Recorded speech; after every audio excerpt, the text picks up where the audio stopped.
All right. Happy Sabbath, family. Shabbat shalom. Shabbat shalom as well. I'm Brother Al. This is my reader, Brother Nehemiah, coming to you on behalf of the Vineyard of Israel. I'd like to give praise, honor, and glory to the Most High Yah and to His Son, Yeshua, HaMashiach, the King. Hallelujah. All right. Hallelujah. Thank Him for this glorious opportunity to bring His word, right? Issue out a warning today. That's what we're doing. We issuing out a warning against idolatry and satanic worship today, right? Because we got Halloween right on the horizon. So our job is to warn the people that it's just simply idolatry, right? And idolatry is the first commandment, right? I want y'all to participate with me today. Let's do this together. Let's look up the word idolatry. Everybody got smartphone. Everybody got Google. Even you that's listening to me by way of internet, you participate as well, right? Just for our edification. We hear the word a lot. What is it though? Right? I want you to be able to see what it is for yourself. Right? Like we said, did I announce the title? The title is Warning, Warning, Warning. Halloween is idolatry and satanic worship. Warning, warning, warning. Halloween is idolatry and satanic worship. Warning, warning, warning. Halloween is idolatry and satanic worship. All right. So with that being said, we're going to look up the terms idolatry. We're going to look up the terms worship, maybe even service. Because people be confused on what worship is and what forms of worship, right? So what idolatry? What do we have? Let's see if we can get a general consensus on what does on what. Yeah, you got something? What you got, Brian? Worship of a physical object as a god, right? It's pretty much the simplest form of the definition. Pretty it covers it umbrellas a lot, right? What else we got? That's the truth, right? What else we got? Somebody look it up in the Hebrew. Image worship. What else? Literally or figuratively, right? Meaning it can be a concrete image or it can be a mental image, right? It could be an image that you've set up in your mind, which we're going to go over, right? So I got one from, you got anything, Nehemiah? You got one? I'm looking through the Hebrew. Okay, so I got one from Eden's Bible Dictionary. This is how they list it. Idolatry. Image worship or divine honor paid to any created object, right? They say Paul describes the origin of idolatry in Romans, the first chapter, verses 21 through 25, by teaching us a lesson that men forsake God and sank into ignorance and moral corruption. Right? Which that's the truth. When he gave the commandment in Deuteronomy 4th chapter, he said, "Don't make no image of anything in the heaven, the earth, or the seas that you corrupt yourself." Right? Because people make images and supposed to be representations of the Most High. And what end up happening is you start to picture that image as God himself. You start to bow down. And because we got scriptures that say, whoever make the graven images, you become the same as the graven images. Meaning you're ignorant. And they talking about ignorant of the knowledge of God. And that's the problem that he had with them in Hosea. Right, let's go to Colossians 3, verse 5, because idolatry is linked with covetousness.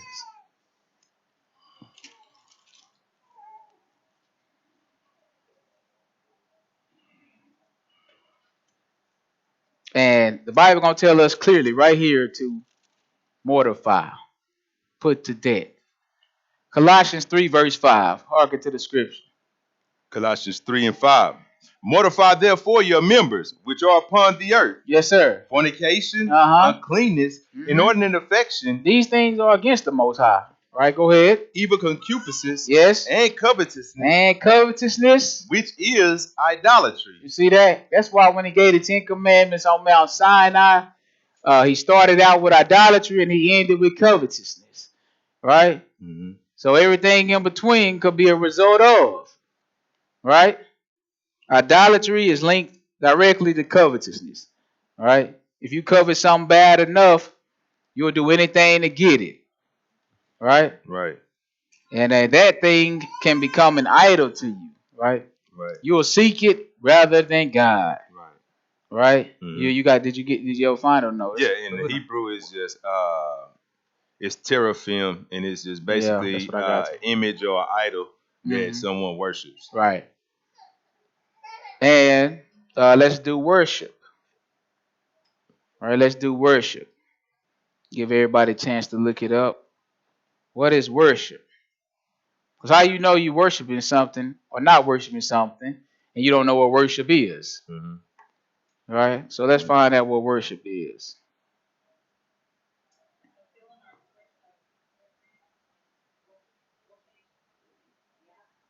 Hold on, we couldn't hear you at the end. A feeling or expression of a reference. Adoration, yes. Specific God or item.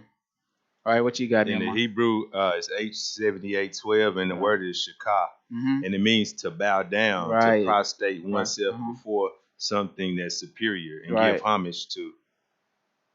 Right, fall down humbly to make obedience, to reference or stoop, prostrate yourself, right? Especially, what you say? To prostrate, bow down, and prostrate also before something that's superior and give homage to. Yeah, something you pay homage to. Because bowing down was symbolic of being humbling yourself. Right, doing like a big sign of respect. Yeah. And you know, that's hard for people to do, humble themselves before anything now. Right. So it had to be something major that you adore. Right. In order for you to bow down to it or pay homage or respect. Right? Respect and reverence. Right? That's worship. Let's look up service. Because service, you serve that idol. People don't link the two together. Worship and service is similar. Let's look up service. Action of helping or doing work for someone. That's one definition we got. All right, action of helping or doing work for someone. Can you do service to a thing? Yeah. Yeah, you can. Yeah. All right. And the Hebrew is abad, and it means to labor, to work. Basically, it's also to become into bondage. Look at that. To work. To what? Labor, to labor. To bring into bondage. To bring into bondage. Right? You can work for a thing. That thing can bring you into bondage. I'll give you an example. We'll use an everyday item, a car. You pay $20,000 for it. If you don't have $20,000, what's going to happen to you? You have to work or provide service in order to pay for that car. Right. Is that the truth? That's how it is. You can serve and worship things. Not saying that you worship the car, just giving you an example that you can serve item or a thing. Right. Right. So you provide service. Just like when people do these holidays, they go to work and they provide their service or they labor. Right. Yeah. And what happened? They end up spending it or exercising it on that idol. Right. Or that, because the idol has a doctrine that's tied to it, which we'll learn. Right. You end up spending all your money on a costume. Costume party, because they set up all kind of traditions and other things to go along with it to make sure we get that money out of your pocket that you work for all week or all 2 weeks or all month. Right. So you go and buy the candy, you go and buy the decorations. Right. And all for what? You know, next week you're gonna be struggling again. You're gonna spend $200 on decoration that you could have had. And you say the dumbest thing. You know what you say? I don't believe it. I'm just doing it for the kids. Okay, well, you become in bondage because of your kids' desire and they want, which they learn from you. Yeah. Right? People don't be keeping it real, and that's the thing. So that's worship, service, and idolatry. Right? Let's go to Ezekiel 14, because we're gonna learn that an idol or idolatry can be committed internally. It's not just a graven image or a statue or something that you set up. It could be internal. It's going to cause you to stumble or deviate or veer away from serving the Most High Yah, the one that breath is in your hand. Right? The one whose breath is in your hand. You understand? Ezekiel 14. Ezekiel 14. We're going to pick it up at verse 1. Ezekiel 14 and verse 1. Ezekiel 14 and 1. Hearken to the scripture. Then came certain of the elders of Israel unto me, and sat before me. All right. And the word of Yahuwah came unto me, saying, What is that? Son of man, yes, these men have set up their idols in their heart. Where did they set up the idol? Did they set it up in the land? In their mind. In their mind, right? That's their heart or the inner man. Right? So how they going to serve the Most High Yah when they already got an idol in their mind? Right. Huh? In the Holy of Holies. Exactly. Go ahead. And put the stumbling block of their iniquity before their face. Right. Let's see why this will be a problem. We're going to come right back here. Go to Exodus 20. Exodus 20. The Most High had already instructed them not to do such a thing. Right? And what goes for Israel goes for everybody else. Exodus 20, 1 through 3. They all knew this, what we were about to read. Go ahead. And Yahuwah spake all these words, saying, I am Yahuwah, thy Elohim. Yes. Which have brought thee out of the land of Egypt. Look, I brought you out of the land of Egypt. Nobody was concerned about you.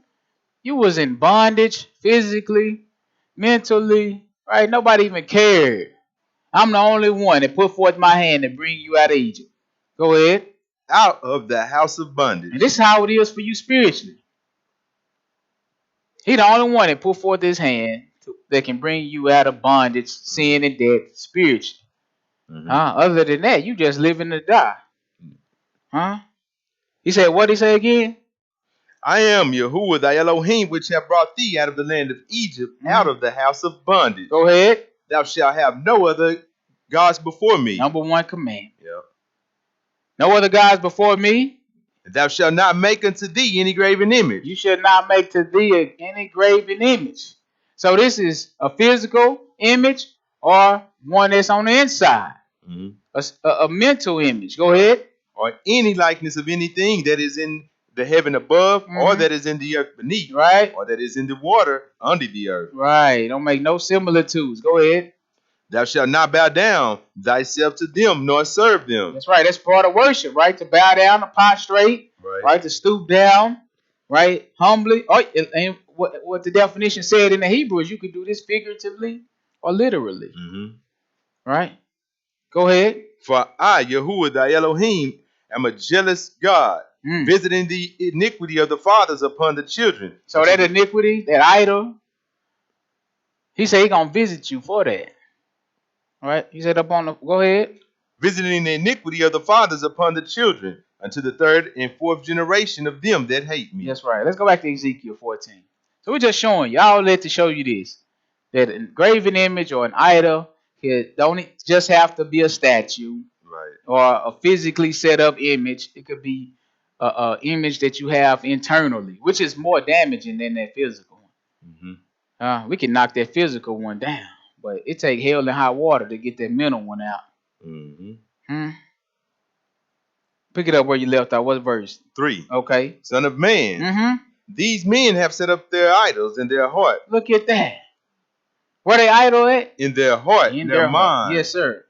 And put the stumbling block of their iniquity before their face.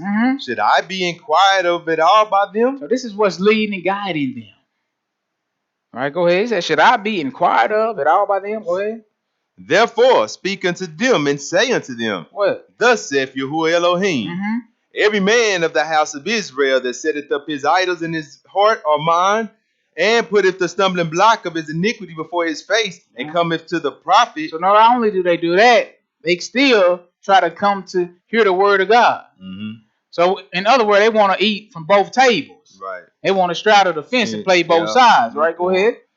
Yahuwah will answer him that cometh according to the multitude of his idols. Right. And this is how it is today. When Christians celebrate Halloween, right, they want to eat from the table of God and eat from the table of the devil. But they don't want to realize that they're eating from the table of the devil. So you know what we'll go do? We'll go slap some paint on Halloween.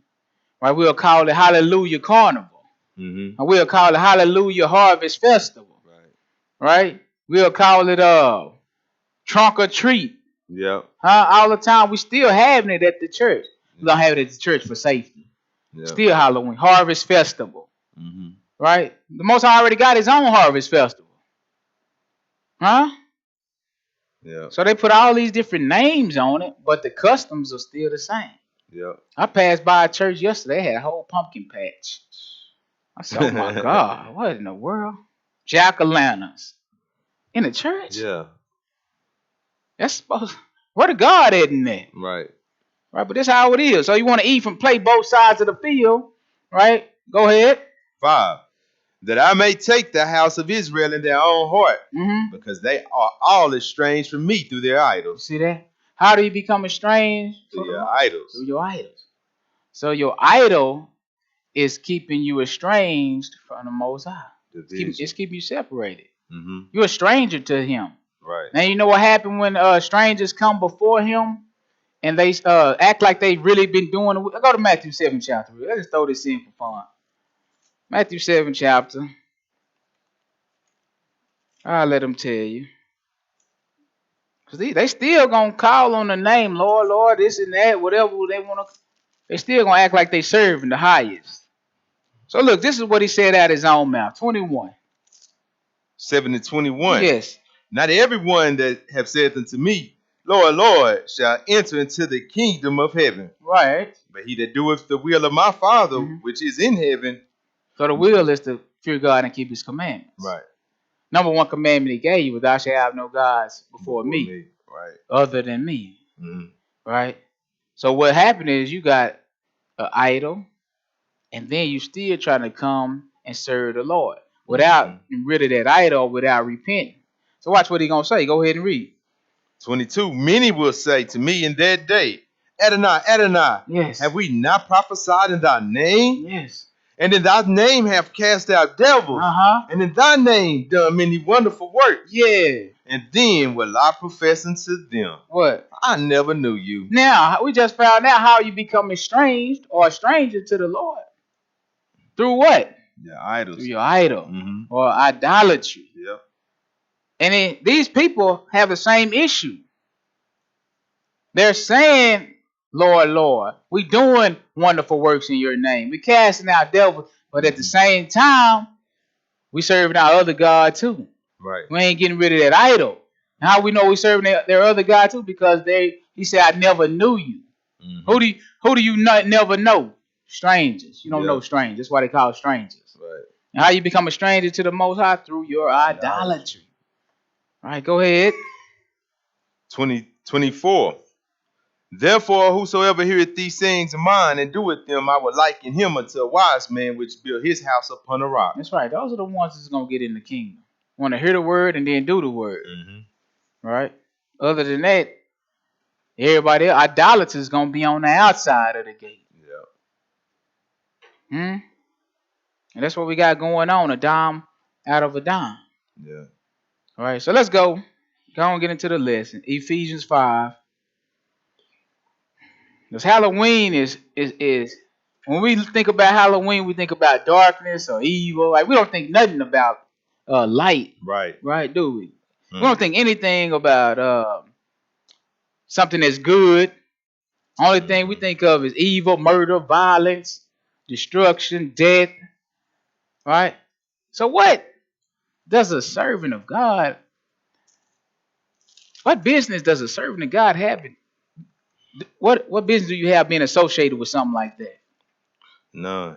Huh? So I don't understand what the problem or the confusion is. Yeah. You know what the confusion is? That's an idol. You love serving that thing. People love going buying Twix at $10 a bag. Huh? Yeah. People love that. Oh man, you know, funny thing is they only do it one time a year. Huh? They act like it's the only time when we get to buy cookies and snacks and put them in pumpkins and stuff. Huh? No, you're doing it because your idol has an altar which gives him a day, a doctrine, a teaching to come with it. We teach you to do this one time a year at this time. Yeah. Right? So that's how it is. Ephesians 5, verse 11. We're going to get some instruction from the Most High. Some more instruction. Go ahead. And I, brethren, if I yet preach circumcision. No, Ephesians 5 and 11. Oh, my bad.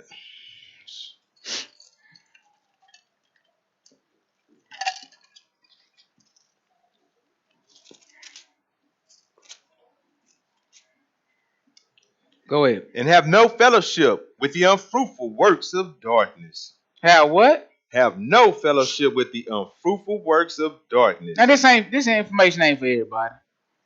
This for the ones that want to serve the Most High with all their heart, mind, and soul. That's right. Right.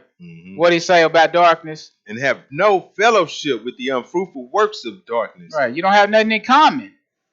Don't even get caught fellowshipping with, agreeing. Go ahead. But rather reprove them. That's right. Rebuke them, reprove, correct them. All right, go ahead. For it is a shame even to speak of those things which are done of them in secret. Look at that. He said it's a shame. Go ahead and read. But all things that are reproved are made manifest by the light. Right. So the light is what reproves the darkness. Right. Right. Go ahead. For whatsoever doth make manifest is light. That's right. Wherefore he saith, what he say? Awake thou that sleepest, and arise from the dead. Right. And Hamashiach shall give thee light. You see that? Life. Hamashiach gonna give thee light. Light is synonymous with life. He said, awake and arise from the dead. And Hamashiach shall give thee light. Go ahead. See then that ye walk circumspectly, not as fools, but as wise. Yeah, be wise. Don't let nobody fool you. Telling you it's all right to do trunk or treat. Right. Telling you it's all right to do harvest festival. Right. Hallelujah carnival. See, it ain't Halloween. It's Hallelujah carnival. It's Halloween. Right. Man, don't let nobody fool you.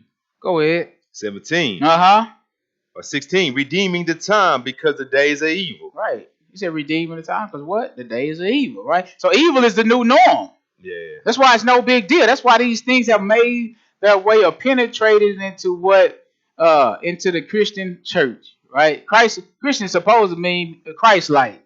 So when did Christ associate himself at any time with darkness? Never. When he found darkness, what did he do? He shed his light. He shed his light. He reproved. He exposed. He corrected. All right, and that's what you're supposed to be. Christ-like. You're supposed to do the same thing, which is what the apostle is telling you right here. Go ahead.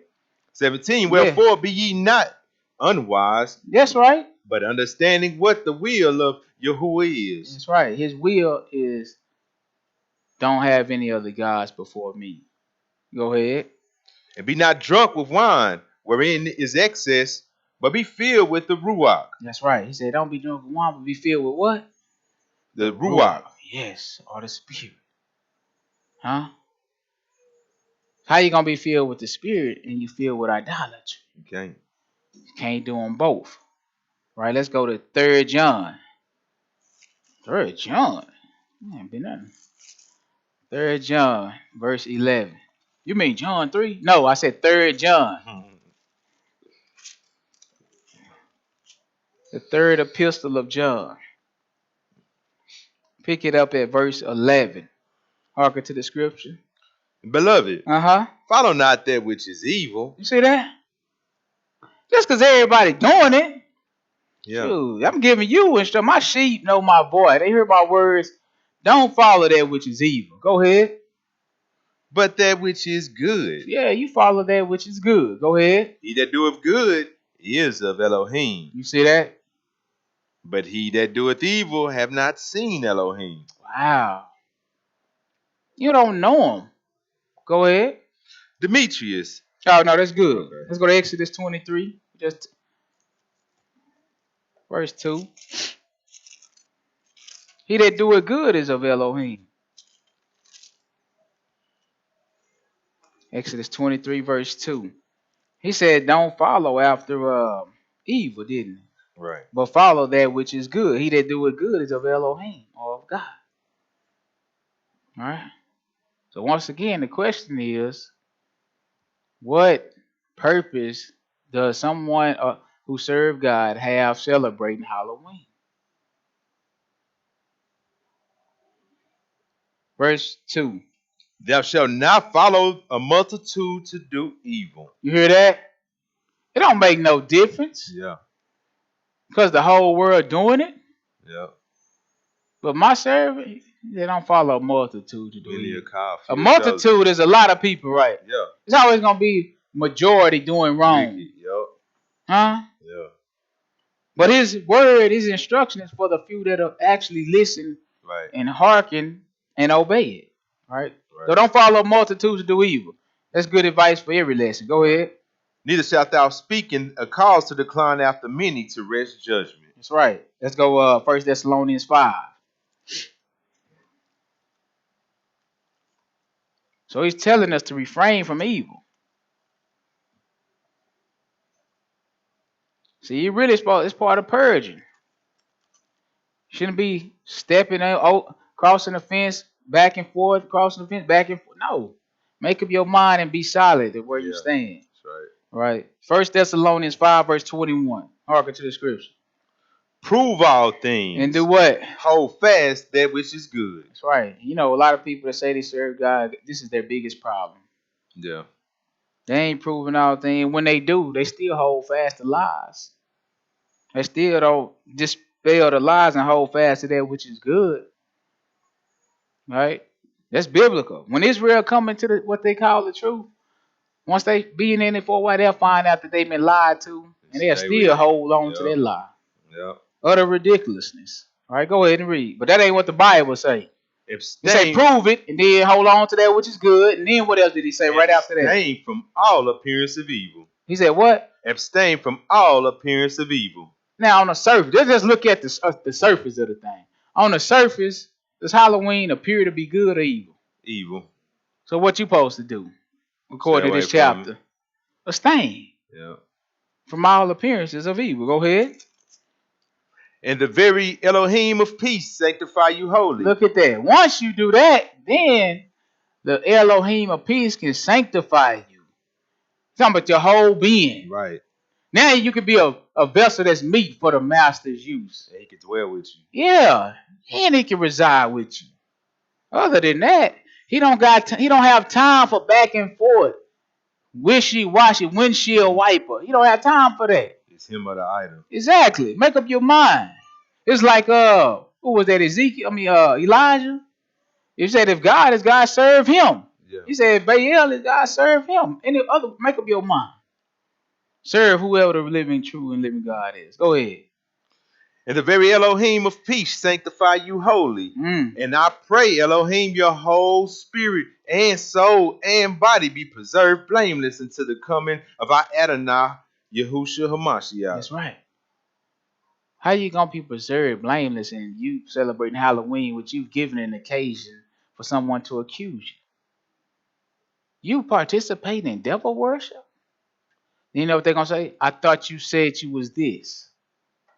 I thought you said you was that. Yeah. So you just giving reason for the gospel to be blasphemed. Right. But by walking in darkness or not abstaining from all appearances of evil. Right. And Halloween is indeed evil. Yeah. Once we get into these customs, it's a pure shame that anybody would participate in this that call themselves a believer. Even the name of it. Yeah, exactly. All right. So let's go a little bit further. Pick me up at 2 Corinthians 6. 2 Corinthians 6.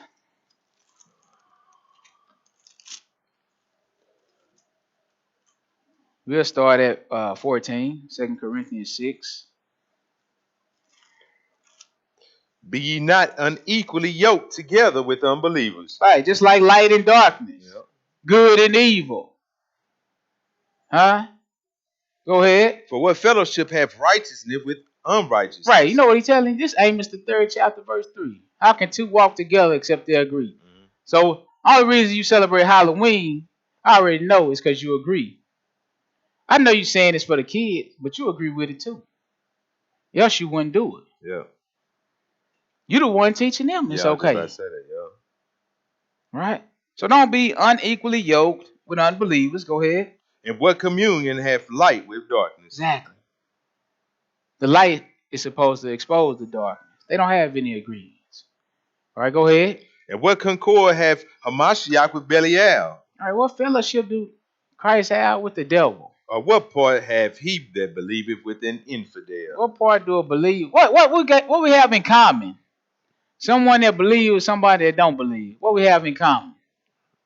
Nothing. What do Christ have in common with Belial or Satan? Nothing. What do light have in common with darkness? Nothing. So just like all three of those examples, what do a believer have with an unbeliever? Nothing. That's how it's supposed to be. That's how it's supposed to be. It's not supposed to be a mingling or a mixing, right? Most I don't like that.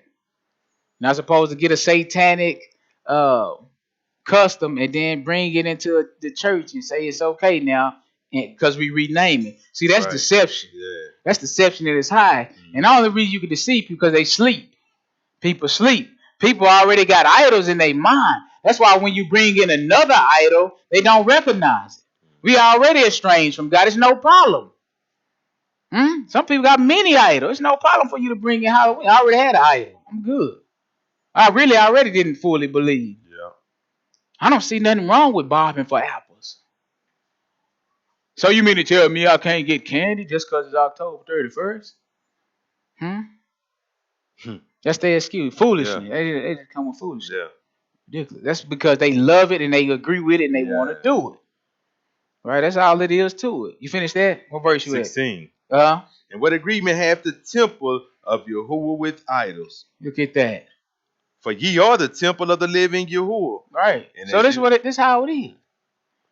You the temple of the living Yahuwah. He said he the God or he the Elohim of the living. Halloween is a celebration of the dead. He just told us to awake out of sleep. Go ahead. As Elohim hath said, I will dwell in them and walk in them. And I will be their Elohim and they shall be my people. Yeah. That's if you don't have any other Elohims within your temple. Yep. Within your most holy place. Idols. If you don't have any more idols, then he can reside and be with you. Verse 17. Somebody hit that arrow. Wherefore come out from among them. Look what he commanded you to do.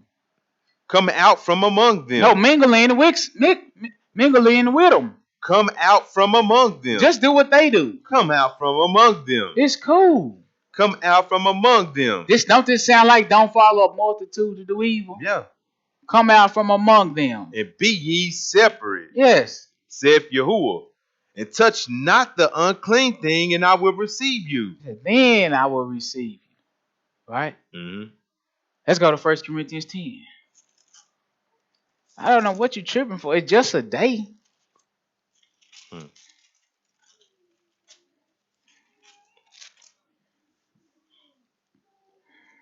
me tell you something. Every idol come with an altar, right?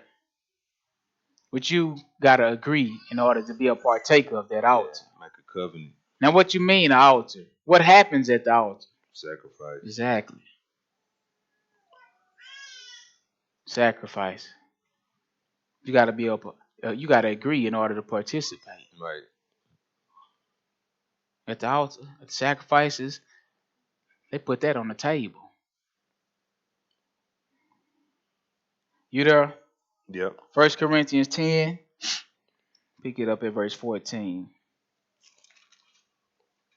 Wherefore, my dearly beloved, flee from idolatry. Flee from what? Idolatry.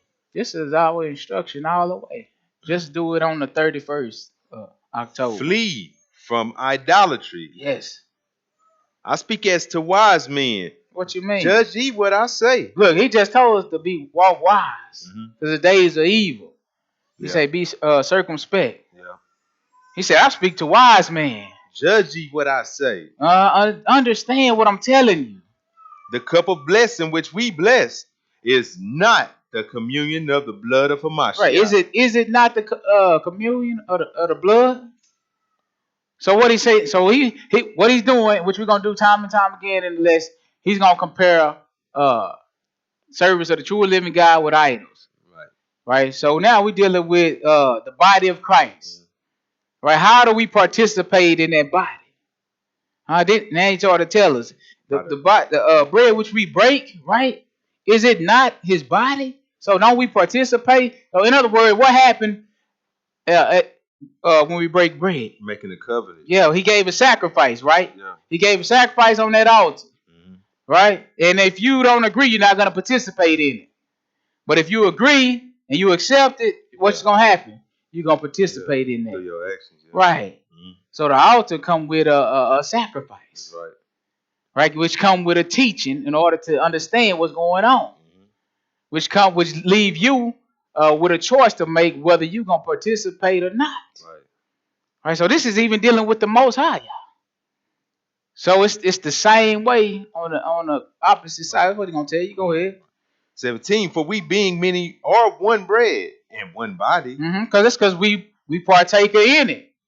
Right. We partake in that altar. They say. Go ahead. For we are all partakers of that one bread. That's right. We agree. We partakers of it. Go ahead. Behold, Israel, after the flesh, are not they which eat the sacrifice partakers of the altar? Right. So the Levitical priesthood, right? When they make the sacrifices, drop that flesh hook. Right. They drop the flesh hook and they grab them a piece of meat and they cook it and they eat it. So they doing the sacrifice of the altar. And at the same time, they partakers, right? In other words, they benefiting from what's being offered. So they work. Right? Right? And that's why he letting you know this is how idolatry works the same way. Right? You can't have a day set up, right? Because even going back to Christ, when we do the body, we break the body and we bless the cup, what is that? A part of a ritual. The Passover. Yeah. So that's a day, right? That's already ordained. It's a teaching and it's already a day that's instructed. Or we call it a what? A feast. Right, I guess. Huh? See? So the day come with a sacrifice. Right? You can't just have a day and that's it. You understand what I'm saying? Right. I can't just have Christmas and it's just called Christmas and it's nothing else that come along with that. Or just like how we can't have Halloween and it's just called Halloween. It ain't no sacrifices that come along with it. It ain't a doctrine that come or a teaching that come along with it, right? Because you got to be in agreement with the teaching in order to participate in the day and in the feast, right? The customs, right? That's what he letting us know.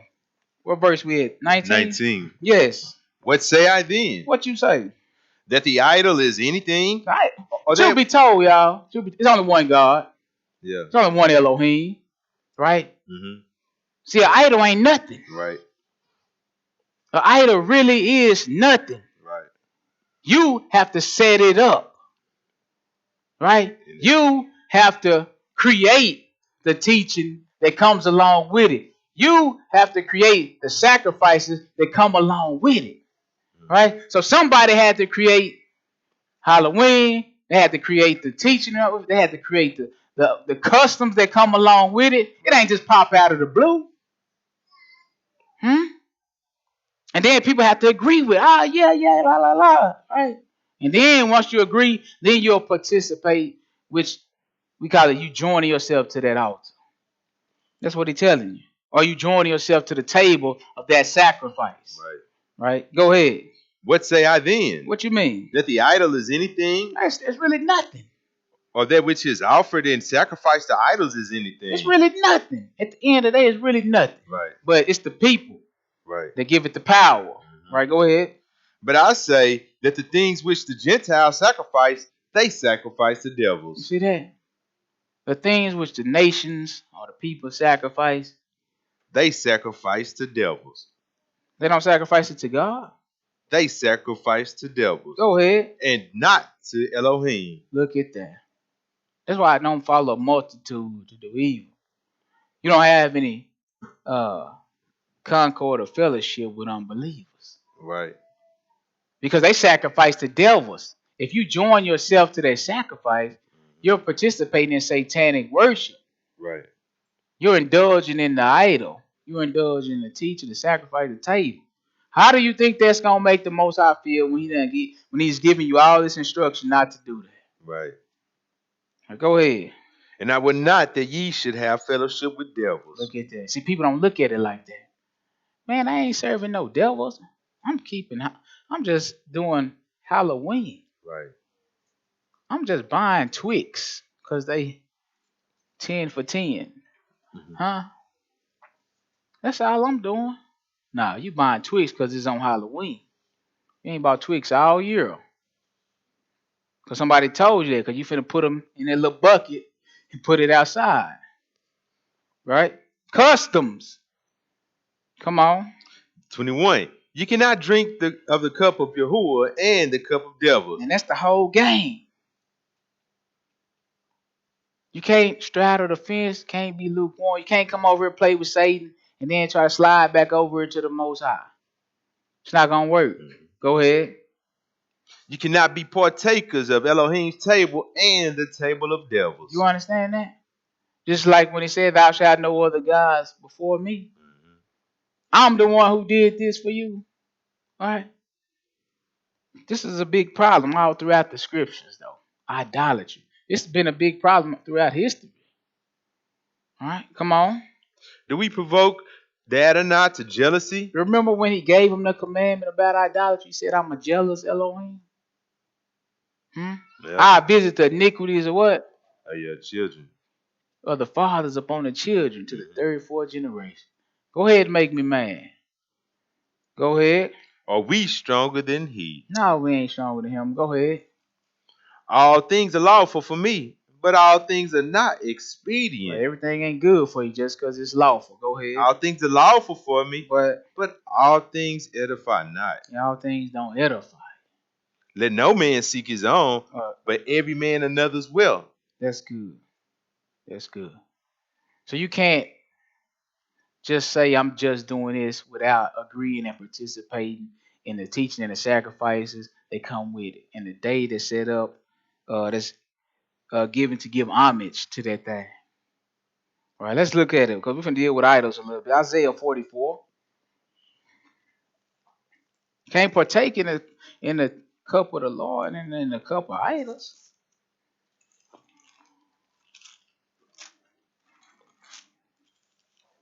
Isaiah 44. We'll pick it up at verse 6.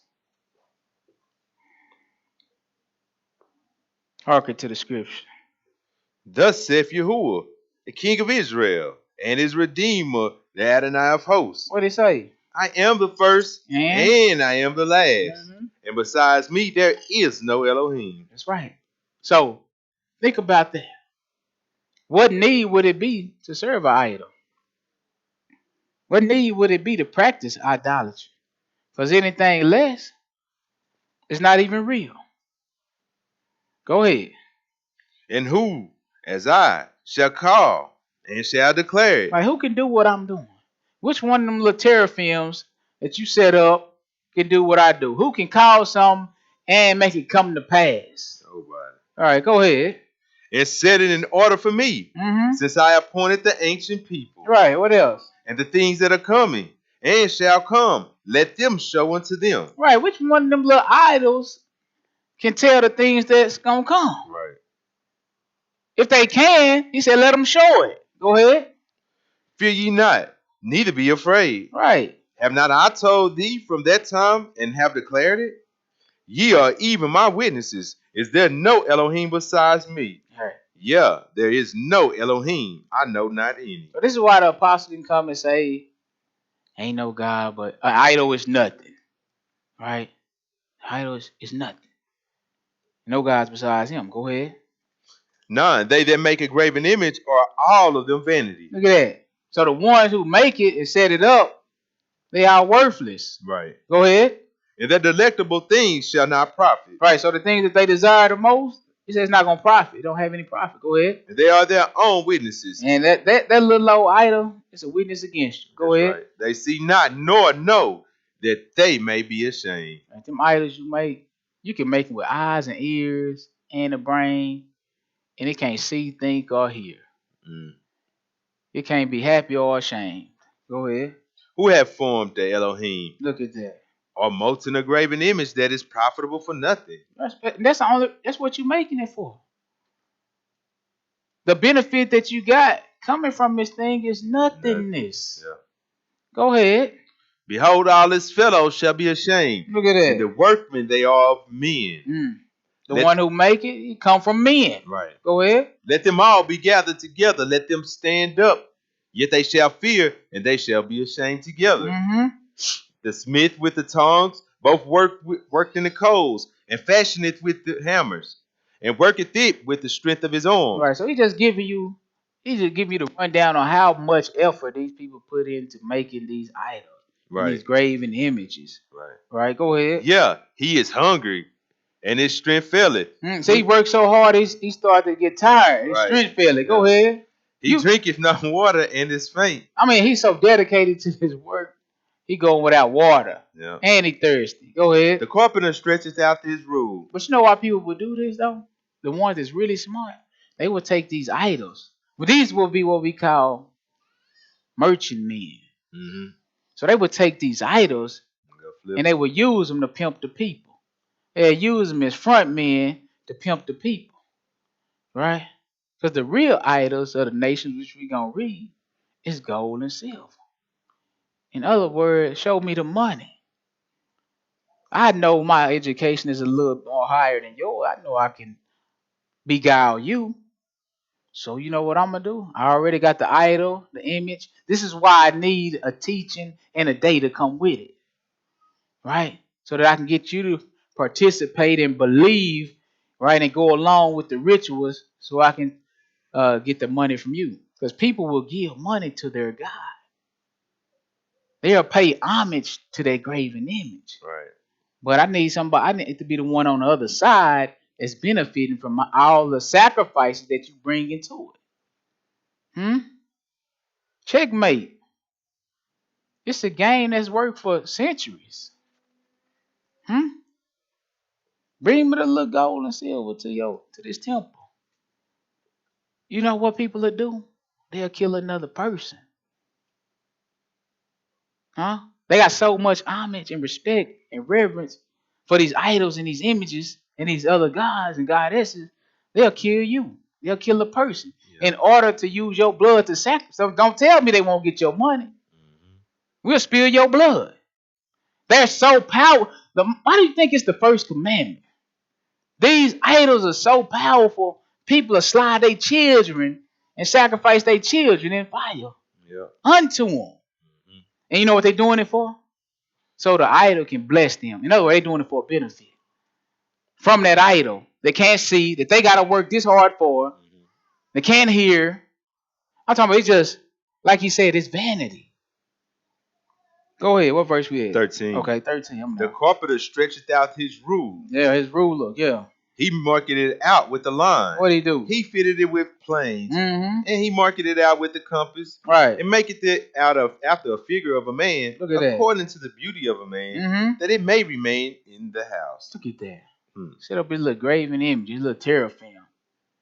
He done spent time, effort, money, right, into this thing. Just Go to ahead. sit in the house. Just to put it in the house where it's gonna remain. Right. Go ahead until he move it again. Right.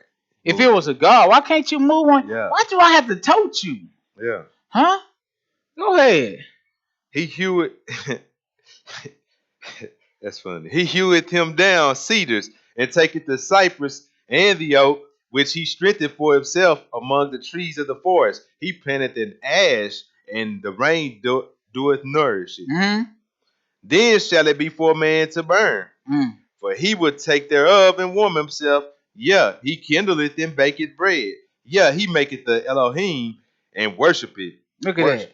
Worshipeth it. So look at the work of his hand. He working this thing. He fashioning it. He taking a tree. He burning it. Right? And what did he do? He maketh it a graven image and falleth down thereto. Yeah.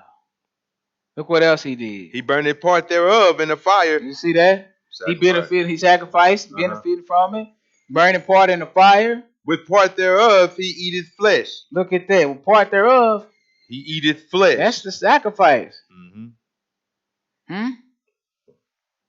He partaking in this, right? The other scripture say he baked bread, right? He make it a god and worship it. These are steps that come with it. Mm-hmm. Go ahead and read. He roast and is satisfied. Yeah, he warmeth himself and saith, Aha, I am warm and I have seen the fire. And you know who he pay homage to for that warmth? The little God he made. Ridiculous. Go ahead. And the residue thereof he maketh the God, even his graven image. Mm-hmm. He falleth down unto it and worshipeth it and prayeth unto it and saith, Deliver me, for thou art my God. And you just made him. Yeah. Wouldn't you be his God? Yeah. That would make more sense. Mm-hmm. I created you. Yeah. How did I create? I created you to reign over me. Go ahead. 18. They have not known nor understood, for he hath shut their eyes that they cannot see. And this is why people don't get it. This is why people can't equate Halloween and the rest of the holidays as being a form of idolatry. Their eyes closed. They don't understand that we participating at the altar of this thing. Right. And we participating in the sacrifices. That we agreeing with false gods. That we're doing their customs. Mm-hmm. So he done closed their eyes. Go ahead. And their hearts, and they cannot understand. And they cannot understand. What else? And none considereth in his heart, neither is there knowledge nor understanding to say, I have burned part of it in the fire. This crazy. He said, none, they don't even consider in their mind what they've just done. Right.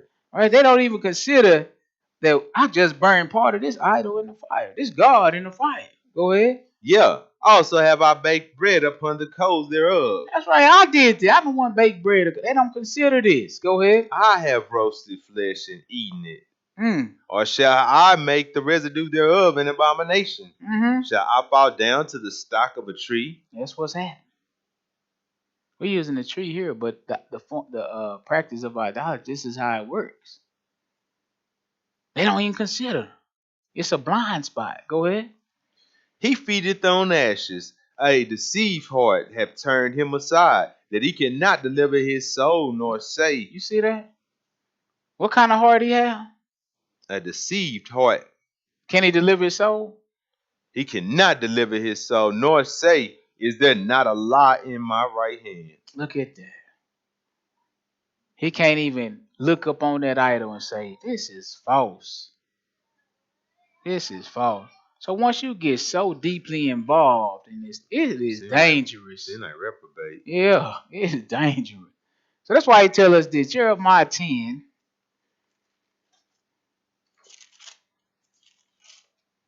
Jeremiah 10. So that's why I say the person who make the idol, you just like it. Jeremiah 10, pick it up at verse 1.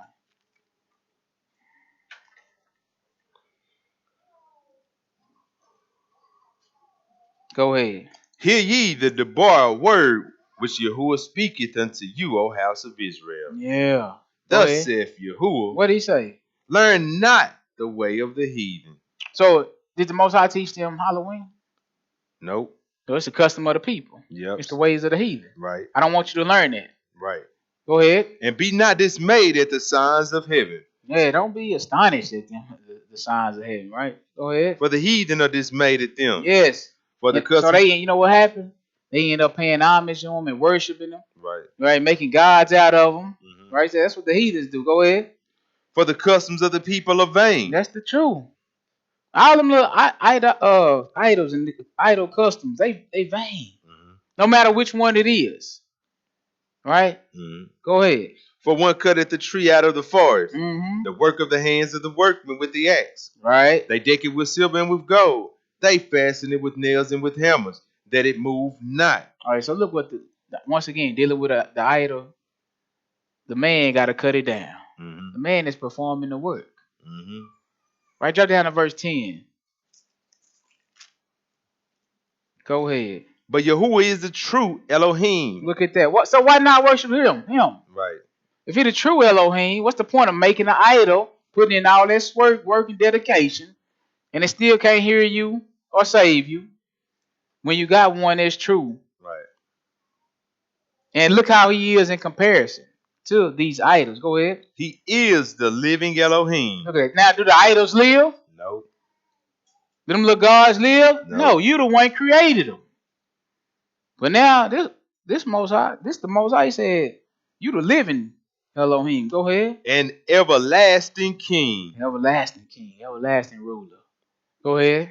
At his wrath the earth shall tremble, and the nation shall not be able to abide in his indignation. Now, can any idol do that? Cause the earth to tremble? No.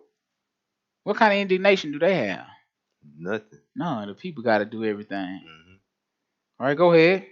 Thus shall ye say unto them, the gods that have not made the heavens and the earth, even they shall perish from the earth and from under the heavens. Mm-hmm. He hath made the earth by his power. He hath established the world by his wisdom, and hath stretched out the heavens by his discretion. Something that no other gods can do. Right.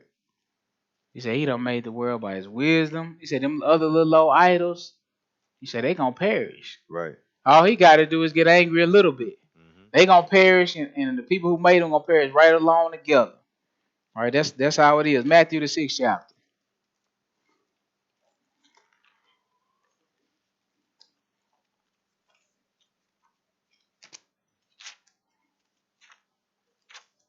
We'll pick it up at verse 19.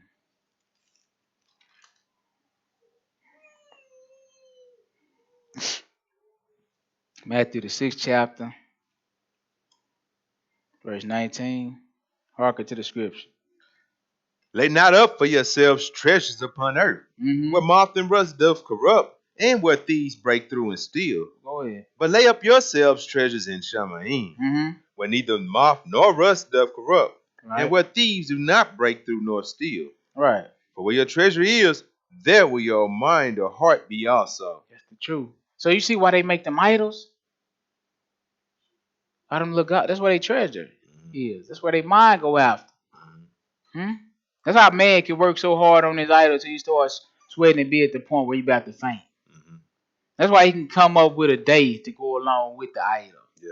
That's why he can come along with customs to go along with the idol and the day. Mm-hmm. That's why he can come along with food as a sacrifice to give the idols.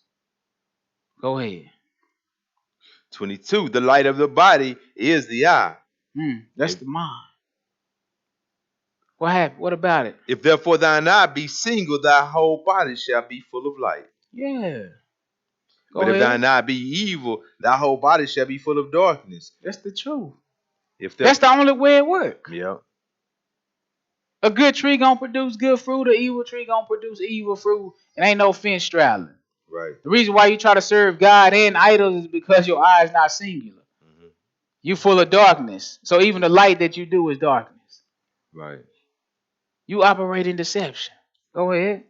If therefore the light that is in the be darkness, how great is that darkness? It's real great.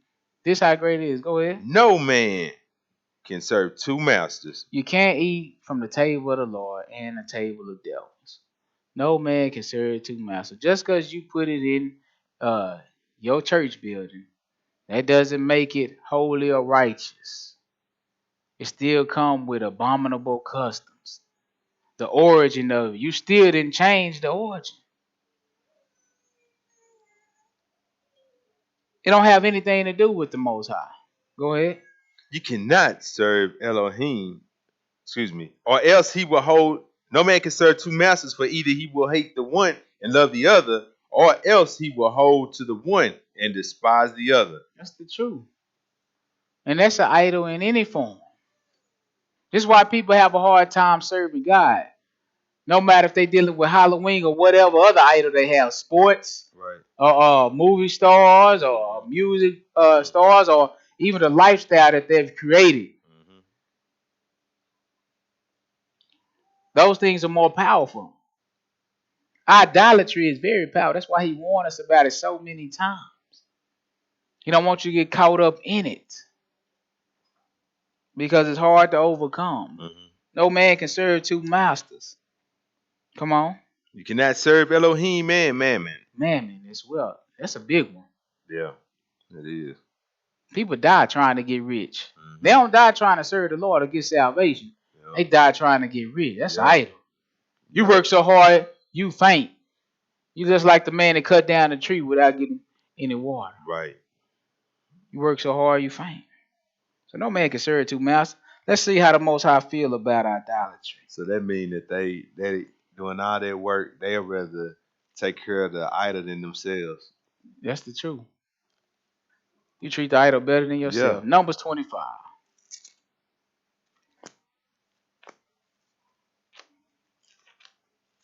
At the point of death. No man can eat from the table of the Lord and the table of idols. 25:1. Go ahead.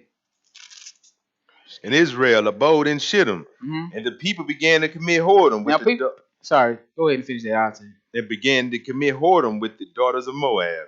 So check this out. The Most High is in the wilderness with them, in the midst of them, in the tabernacle, right? So his presence is there, and they still. This is how strong idolatry is, right? They still have a desire to go a whoring after other gods. Right. Right. You know why?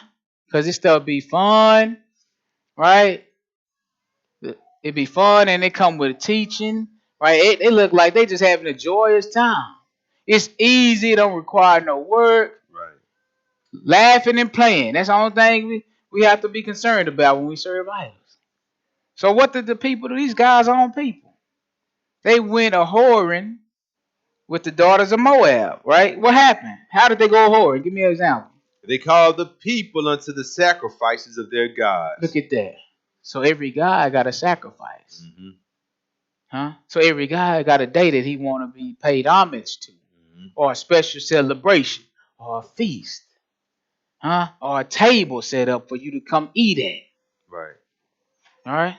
Go ahead. And the people did eat and bowed down to their gods. Look at how they worshiped. They ate. They participated. They liked it. They bowed down. Go ahead. And Israel joined himself unto Baal Peor. So Israel agreed. Remember, what concord or what agreement do the temple of God have with the temple of idols? Right. What agreement do a non-believer have with a believer? It's not like that. Once you have that agreement with that non-believer, guess what you become? Non-believer. Non-believer. You're the same as them. You know why? Two can't walk together except they agree. Yeah. You agree with the non-believers? That's you now. Mm-hmm. Right? Come on. And the anger of Yahuwah was kindled against Israel. What? And the anger of Yahuwah was kindled against Israel. He wasn't cool with it? Nah. Go ahead. And Yahuwah said unto Moshe, take all the heads of the people and hang them up before Yahuwah against the sun. Hold on for a minute. You said, this God? Man. You talking about beheading people? He big mad. This is how you feel about idolatry. Mm-hmm. He done brought these same scrubs out of Egypt. Yeah. Huh? They was in bondage. Yeah. Right? They had no hope. He gave them hope, a covenant. Right? He became their God. And this is how they repay him. By going to horn and serving another God. Yeah. Joining themselves to the people that serve other gods. Mm-hmm. So he angry. All right? So he said, go on and behead them. And then not only that, as a witness, hang their head up. Mm-hmm. What did he say? Before the sun, against the sun. Go ahead. That the fierce saying of Yahuwah may be turned away from Israel. Wow. That the fierce anger may be turned away. That's how he feel about idolatry. And you know what? The people knew this time and time again. It never stopped them. It still didn't stop them. Just like today, people know this same type of thing. They know how he feel. It don't stop them. Right? And he don't change how he feel about it. Let's go get another example. Let's go to 1 Kings. We ain't going to read all of it, so that's too long. 1 Kings 12. 1 Kings 12.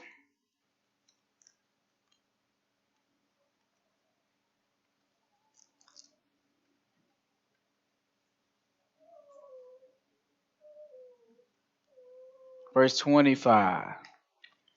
So at this point, you know, the Most High got his holy days. All right, man, or the nations, they got they holidays or feast days or whatever you want to call it. They got them too. We was just witnessing one at Baal Peor. Right now, watch what we gonna do. Watch what's gonna happen here. We still dealing with the Most High's covenant people, but it's years and years and years later. They've inherited the promised land at this point. They set up nations. They committed idolatry and whoredom and all type of sin and abomination against them. And now the kingdom is about to split. And at the split, let's watch what's gonna happen. Let's see if both houses gonna serve God or not. Let's see what's gonna happen. Verse 25. Hark to the scripture. Then Jeroboam built Shechem and Mount Ephraim, and dwelt therein, and went out from thence and built Penuel. And Jeroboam said in his heart, in his mind, where most of the evil take place. Right. What happened? Now shall the kingdom return to the house of David. This is what he thinking and contemplating. If this people go up to do the sacrifice of the house of Yahuwah at Jerusalem, which is what the Most High called them to do, right? Three times a year. Come up and sacrifice. But look at the mentality of the king. Look what he's saying. Then shall the mind of this people turn again unto their Elohim. What's the problem with that? Nothing. That's what they need to do. What's the problem? Isn't this what they supposed to do? Yes, sir. But look what happened. Even unto Rehoboam, king of Judah. And they shall kill me and go again to Rehoboam, the king of Judah. Look how the evil just get more deeply penetrated. Right. He know he wicked. Yeah. He'd rather them serve and worship him than turn back to the living God. Go ahead. Whereupon the king took counsel and made 2 calves of gold. Look at that. And said unto them. Hold on. Why is he making 2 calves of gold? What's the point? Worship. We finna worship, right? Yeah. Okay. So these are idols, or little golden calf gods. Right. Right. Right. That's what. So what they gonna do? What did you make them for, king? And said unto them, it is too much for you to go up to Jerusalem. Behold, thy God, so Israel. Look, he said, it's a burden for you to go up to Jerusalem. Look at your gods. Yeah, they. Right. You know what happened? He made them. Yeah. Remember when we read how they fashioned them? Yeah. Right. You just like them. He made them, right? Go ahead. Look at your gods, Israel. Behold thy God, so Israel, which brought thee up out of the land of Egypt. Look at what he attributed to them. So this is the teaching that come with these little calf gods. Right. They brought you out of Egypt. You should pay homage. Yeah. Right. Okay, so when are we going to pay homage to them then? Go ahead. Today. 29. And he set the one in Bethel and the other he put in Dan. And this thing became a sin. Look what it is. For the people went to worship before the one, even unto Dan. Yeah. So the Most High already knew once you set it up, you're going to worship. Right, go ahead. And he made a house of high places. Look at that. A place of sacrifice. Right. Come on. It made priests to the lowest of the people. He made priests from the lowest of the people. The not lowest, the Levites, but the lowest. Go ahead. Which were not of the sons of Levi. Because you know what? You get the lowest people and you elevate them, they'll be happy just for their position. Yep. And do whatever you want and to it do. will go way out of bounds to protect this little old false position. Yeah. Huh? I'm just saying. Yeah. We'll oppress you. Yeah. Just so they don't take away our spot. Go ahead. And Jeroboam ordained a feast. Look at that. It had to be a time. Yeah. It got to be a time set up for this worship. We already know that these the gods that brought you out of Egypt. The doctrine. Now we got to sacrifice to them. We got to do it at a specific time. We got to create a day, feast day. So you can bring your sacrifices to them. Bring your offering. We'll call it a holy day. Maybe even a Sabbath. Huh? But it's for the worship of this God that I made. That's how these holy days are today. They don't have nothing to do with God. Halloween is pure evil. Yeah. It's steeped in paganism and witchcraft and necromancy and soothsaying and all kind of human sacrifice and animal sacrifice, all kind of devilment and death. Yeah. Death. It make you think of the devil when you think of it. That's why I want to set it up for you to partake in it. And I already know the only way you're going to partake in it is if you agree with it. Yeah. Name me one person that celebrate Halloween and they don't agree with it. You can't. Because if they don't agree with it, they're not going to participate in it. You ain't going to hear this out of their mouth. I'm just doing it for the kids. He like Snickers. You ain't going to hear that. Right? That apple thing is my favorite. You're not going to hear that. Huh? So Jeroboam ordained a feast in the 8th month. On the 15th day of the month. What was it like? Like unto the feast that is in Yehuda. Like the feast that the Lord set up. So anything like or similar to is nothing like. The Most High is not mocked. He's not duplicated. Ain't no gods but him. All right? How you going to make a little calf god feast day similar to mine? Yeah. So, you know, if it's similar, you know what they did? They brought all the food, all their labor, right? They brought it all. They had a joyous time, singing, dancing, laughing, and playing, giving gifts. Huh? That's what they did. And that's why the people liked it. It's fun. But it's idolatry. And you saw how he feel about idolatry. Go ahead. And he offered upon the altar. So did he in Bethel, sacrificing unto the calves that he had made. See that? What about the Lord? Sacrifice to the calves that he made. Idolatry. These things are similar to what's happening today.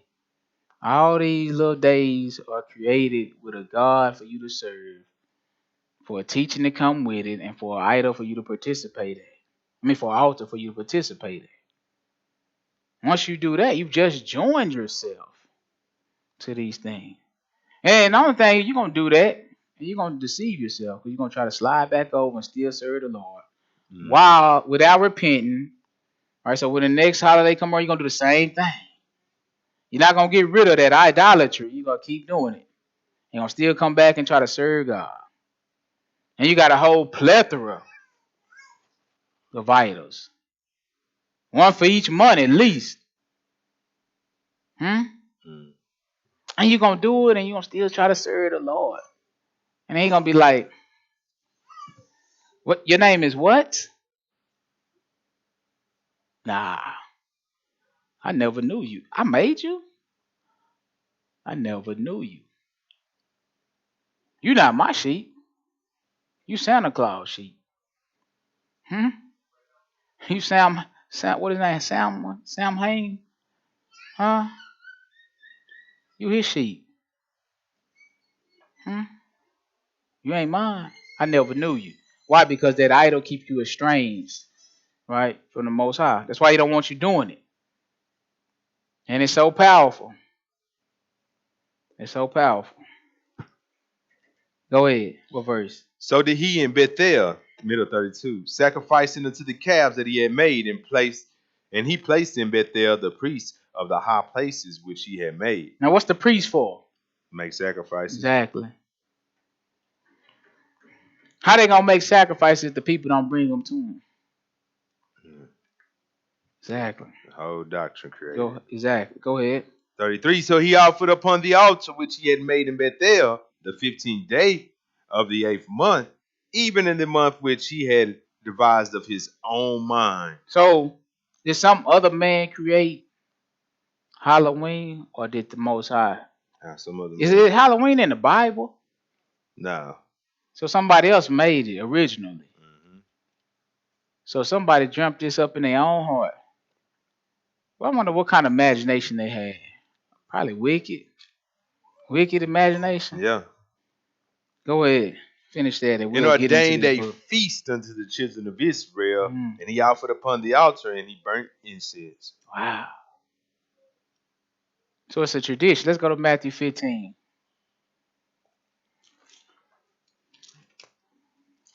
So once the first person do this, it becomes traditional, doesn't it? Mm-hmm.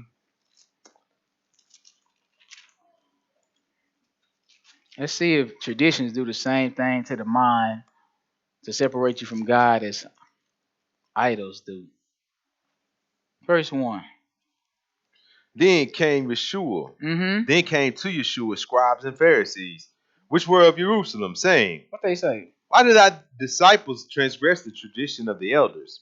For they wash not their hands when they eat bread. Where is God at in the conversation? Nowhere. Huh?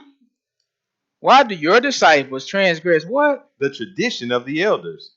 For they wash not their hands when they eat bread. Mm-hmm. But he answered and said unto them, What did he say? Why do ye also transgress the commandment of Elohim by your tradition? You see that? Tradition, like idolatry, right, keeps you estranged. Or you break God's commandment in order to keep your traditions. That's what happened. What commandment you break to keep the tradition of Halloween? Idolatry. You serve another God. Yeah. You'll find out who the God of Halloween is. It ain't the Most High. Right? Which you already know. They ain't even no secret, is it? Right. All right, so that's good on that. We ain't going to get all deep into the chapter. We just want to make that quick little point. Now let's go to this book of cult practices. We just going here to learn the origins of Halloween. The cult practice. Hold on, let Amy come up and fix this. We'll pick it up at, I think, page 8. Yeah, page 8. Like... We just read a little bit on page 8 and then we're going to move to 12. Just read this first section and then we'll bypass this. Then we'll read from here to here. And then da-da-da. And then we'll really get into it on page 12. Okay. So what's Halloween really about? Let's find out. 'Cause how we know it today, it's been what? Commercialized. Commercialized.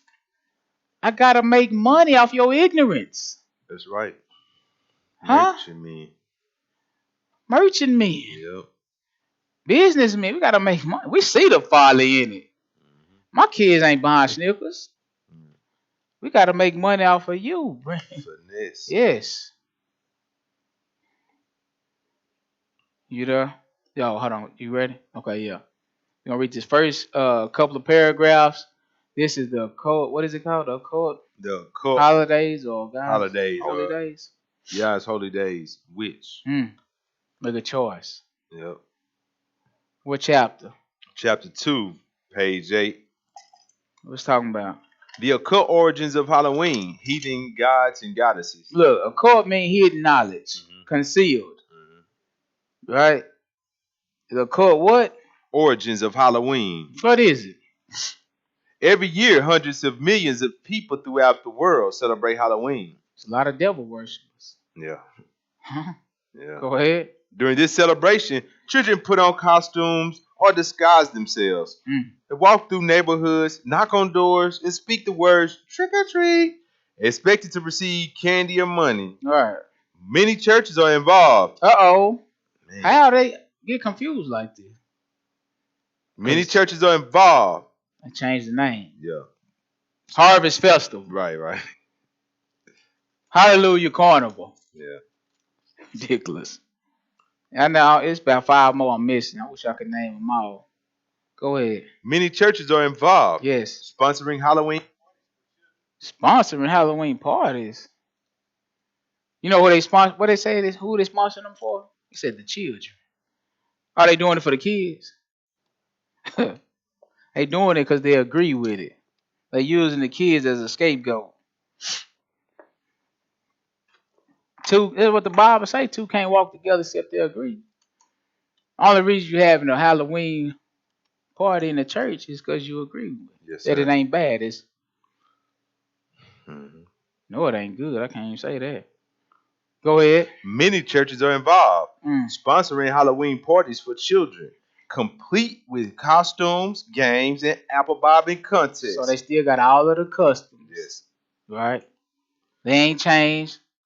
Right? We just having a fun time. Go ahead. Adults attend glitzy Halloween costume parties. Yeah, that's what adults do. Dances and balls. You know what? You've been doing it since you was a kid. Yeah. You've been an idolater since inception. You cannot get rid of it. It's a part of you. Yeah. Right? The company always throw the Halloween parties too. Everywhere you go. You can't miss it. And everywhere they go, they selling stuff. Squeezing your pockets. Go ahead. Adults attend glitzy Halloween costume parties, dances, and balls. Most of them are oblivious to the fact that this night celebrates Wicca's most important high Shabbat. Look at that. It totally ignorant to the fact that this is a witch's holiday. This is the highest Sabbath. All you wanted to do was go buy a cat costume. And you a man. That's all you wanted to do. I get to dress up all cat boy. Like, that's all you wanted to do. Right? You gladly spent your money. Yeah. Right? You came out purple rain and light print. But anyway, let's keep going. That's all you wanted to do. The artist, come on. Most of them oblivious. Most of them oblivious to the fact that this night celebrates Wicca's most important high Sabbath. Hold on for a minute. Let me go and get this out so I can concentrate. And then you're going to get on the karaoke at the party. Yeah. I just had to get that out of there. You living out your dream on Halloween. You know what I mean? Go ahead. Yeah. High Sabbath in devotion to pagan gods and goddesses. It's a devotion to what? To pagan gods and goddesses. So he said this is their highest Shabbat. Right? We're going to look in this other book. It's going to tell us what they call it. Go ahead. Centuries after the apostles' death, Orthodox Christendom appropriated Halloween as one of the official holidays. Oh, they finally slid it in the Christian calendar. Yeah. They finessed them. They deceived them. Go ahead. And Halloween's observance has been accepted as quote-unquote Christian ever since. Now, is it? If that's the case, we're confused on what Christian is, right? Yeah. We have a low expectation for the Most High. Yeah. We really don't understand what holiness is. If we can accept this and call ourselves Christian, what? It seems like you satanic. Yeah. Christian my foot. Satanic. Go ahead. However, what? It is anything but Christian. Like somebody got some understanding. In fact, the custom originated in the ancient pagan world and was celebrated centuries before the New Testament church was founded. It's an old custom. In tracing the roots of this pagan holiday, it is necessary to go back to an early period in mankind's history, to the time just after sin entered into the world through disobedience to Elohim and his laws and commandments. All right, disobedience entered in. We ain't gonna get all of that. We're gonna drop Page down a 10. bit. Yeah, page 10. We're gonna start at the top and we're gonna read all the way to they would say witchcraft. Is that page 10? Yes, sir. 10. Okay. Go ahead. The worship of the sun, What? symbolized by the sacred serpent, along Symbolized with by who? the sacred serpent, along with the nature worship, has its roots in the rejection of Elohim and his word. It's rooted in a rejection of the Most High's word. Go ahead. In rebellion, mankind watched the changing of the seasons and observed the life and death of crops, perceiving such natural processes as mystic. They developed fertility cults with gods and goddesses who died and were reborn. Right. Thus, the worship of the earth spirit as a mother and an incarnation of the earth's fertility forces within dying gods and goddesses developed into one of the most widespread forms of pagan religion recorded in antiquity. So they began to worship the creation instead of the creator. Right? They've been doing this since ancient times. Right. It's all dealing with nature and crops growing. This is how the people live. Right. You know, and they thought that was a mystical process. Right. It gave spirits to that doesn't have it. Go ahead. Whether it was Inanna of the Sumerians, Ishtar of the Babylonians, or Fortuna of the Romans, every civilization had a sect of religion based on the embodiment of the earth spirit as a king mother goddess. You know where they got that from? Tower of Babel. Where everybody was in one place and they took their stuff and they spread. Everybody got the same teaching. Right? The same teaching. And they spread it and called it different names wherever land they went to. Right? Go ahead. The Egyptians worshipped Hathor in this manner, and so did the Chinese with Xingmu. The Germans worship Hertha as the Great Mother Earth, and the apostate Jews idolized the Queen of Heaven. That's right. I ain't getting away. Israel, you was in on it too. Go ahead. In Greece, Gaia is the Mother Earth, including Demeter, Artemis, Aphrodite, and Hecate. Hecate, the Titan Earth mother of wizards and witches, was considered to be the underworld sorceress of all that is demonic. Look at that. Now we're getting into demonic goddesses. Right. So that's idolatry in its purest form.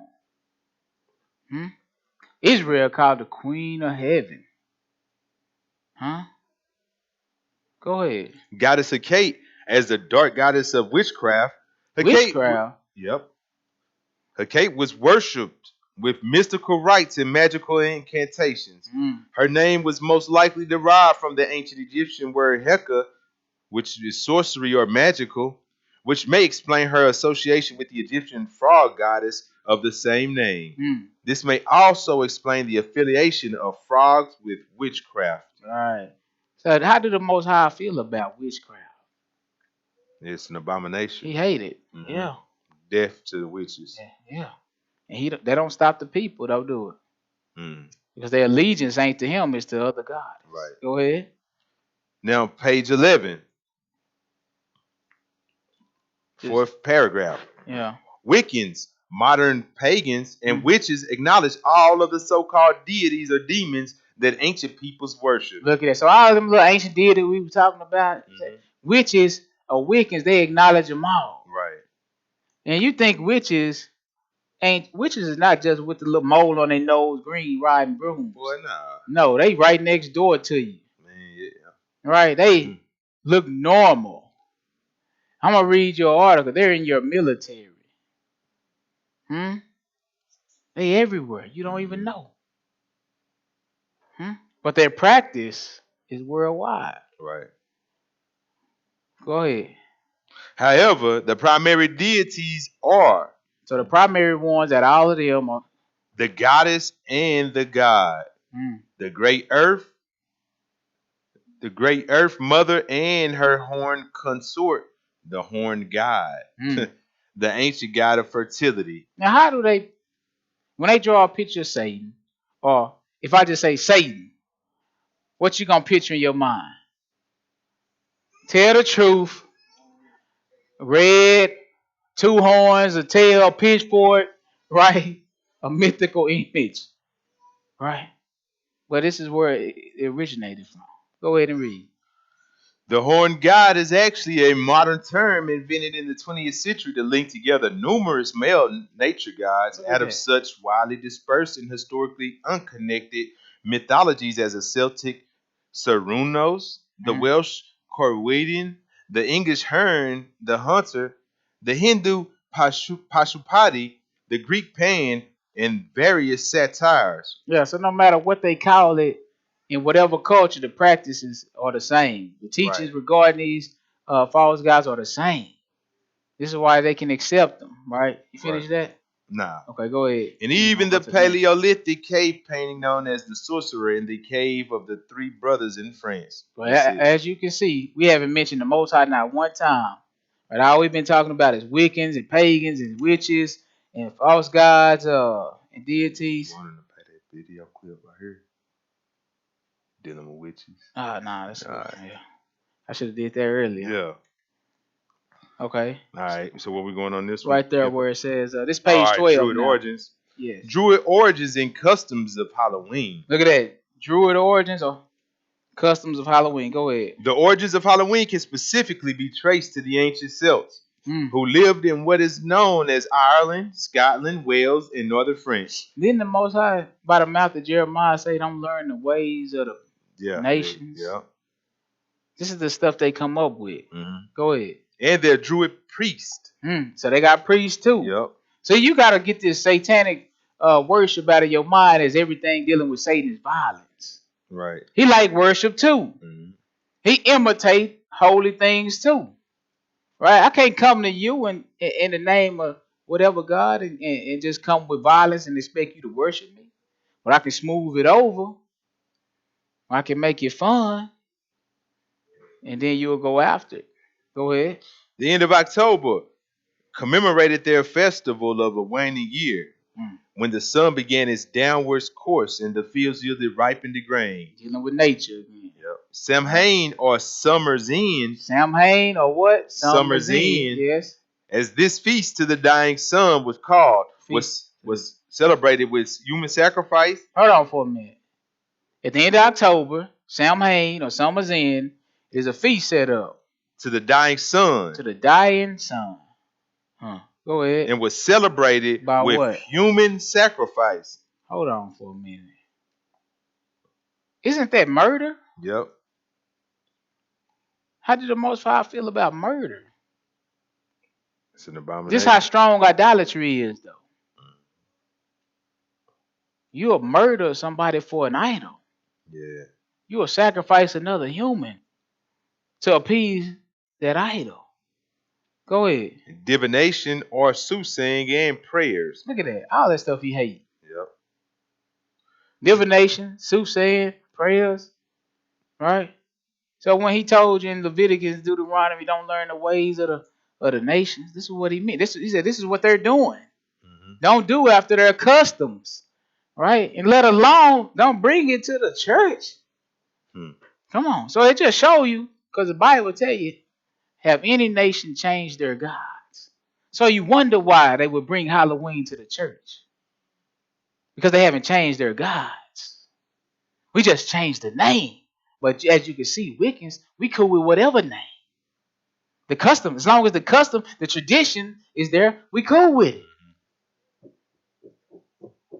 Go ahead. Druids believe that during this season, spirits walked and evil held power over the souls of men. So this is what they believe. During this time, spirits walked and evil held power over the souls of men. They had power over the souls of men. Go ahead. On October 31st, their New Year's Eve. Their New Year's Eve. What happened? Great bonfires were kindled. Right, because remember it's the end of summer. Right. So it's their New Year's Eve. So what they do? Bonfire. Yeah. What's that? Which were thought to simulate the sun and to procure blessings for the entire succeeding year. Wow. So they they trying to sacrifice in order for a blessing for the entire next year. Go Right. following you. Go ahead. The fires remain burning as a means to frighten away evil spirits. The Look Druids how held, superstition they are. right, Fires remain burning as a way to what? frighten away evil spirits. Go ahead. The Druids held these early Halloween celebrations in honor of Samhain. In honor of the Most High. In honor of Samhain, also known as the Lord of the Dead. Wow. The Lord of the Dead. Samhain. Totally opposite from the Most High, who say he the Lord of the living. Right. So, but they, remember, they're paying homage and respect. In other words, they're worshiping. Right? They have no problem worshiping this. Yeah. And this is what you agree in. Once you take part in this stuff, this is what you agree with. Because this is the reason why it was created. Yeah. It wasn't created just for candy. No. All that stuff came later as a symbol of the original customs. Right. So the teaching hadn't changed. Let's see what happened. Go ahead. Also known as the Lord of the Dead, whose festival fell on November 1st. These bonfires are bonfires. Bonfires. Were also used in animal and human sacrifice, thus the name. That's how the name came about. The bones of the animals and the humans. Right. They torched them like hellfire. Huh? Go ahead. The tradition of lighting a bonfire has continued to modern times. So that means people still doing this.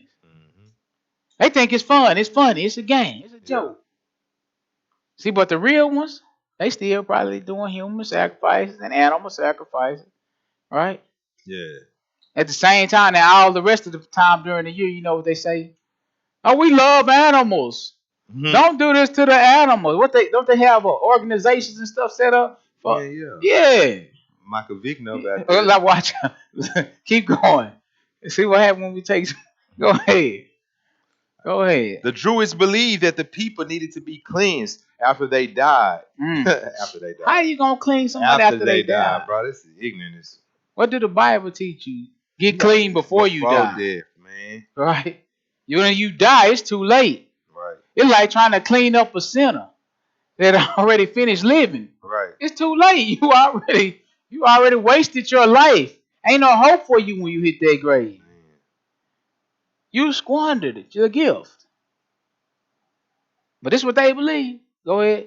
The Druids believed that the people needed to be cleansed after they died. Samhain supposedly condemned the souls of the departed to inhabit the bodies of animals. Look at it. It just gets more outlandish. He condemned the what you say? Condemned the souls of the departed to inhabit the bodies of animals. Reincarnation to animals. Go ahead. Kurt Koch writes in Occult ABC, during the night of October 31st, the enchanted souls were freed by the Druid god. This is what they believe. Samhain, the god of the dead, on the night on the October 31st. Yeah, he freed the souls. Go ahead. And taken together into the Druid heaven. Where's that at? I don't know. Yeah, go ahead. This festival was always accompanied by animal and sometimes human sacrifices and linked with all kinds of magic. Hold on, you said always or sometimes? Always. So you can't have this festival without animal or human sacrifice. This festival was always accompanied by animal and sometimes human sacrifices. And all kind of magic. Yep. Most I hate that stuff. So what's gonna happen when they roll around this year? They gonna stop doing animal and human sacrifice? No. Oh, okay. That's the custom of the day, right? Go ahead. During the festival of Samhain, people believed that there was a very thin veil between the living and the dead. And they feared that the dead would come back in search of bodies to possess. Look at that. Scary. Now, fearing possession, people did many things to trick the spirits, such as dressing up to look like them. Look at that. So this is where the custom of the costume come in. They feared the spirits of the dead, that they was going to come back. Right? So what did they do? They dressed up in costumes to look like them. To look like the spirits. What else? Druid priests wore masks so that they would not be recognized and attacked by the evil spirits. Others wore frightening costumes to scare the evil spirits away, and celts also hollowed out a turnip. So they made the turnip hollow, right? And on which they carved a grotesque face to fool demons. So before they did it to a pumpkin, it was done to a turnip. Yes. Go ahead. And they carry lanterns to light their way in the dark and to fool demons. And to do what? Fool demons. Man, them some dumb demons, ain't they? They don't know, right? But this is what they believe. Come on. Druid jack-o'-lanterns and trick-or-treat. The Druids originated the practice of hollowing out turnips or potatoes, jack-o'-lanterns, and filling them with human fat. Look at that. Where they get that from? Sacrifices. Exactly. All right. Go ahead. Whenever a raiding party came to a home to demand of the husband that someone inside be surrendered as a human sacrifice. So listen. So now what they do with the jack-o'-lantern, they light it and supposedly sit it outside the house, right?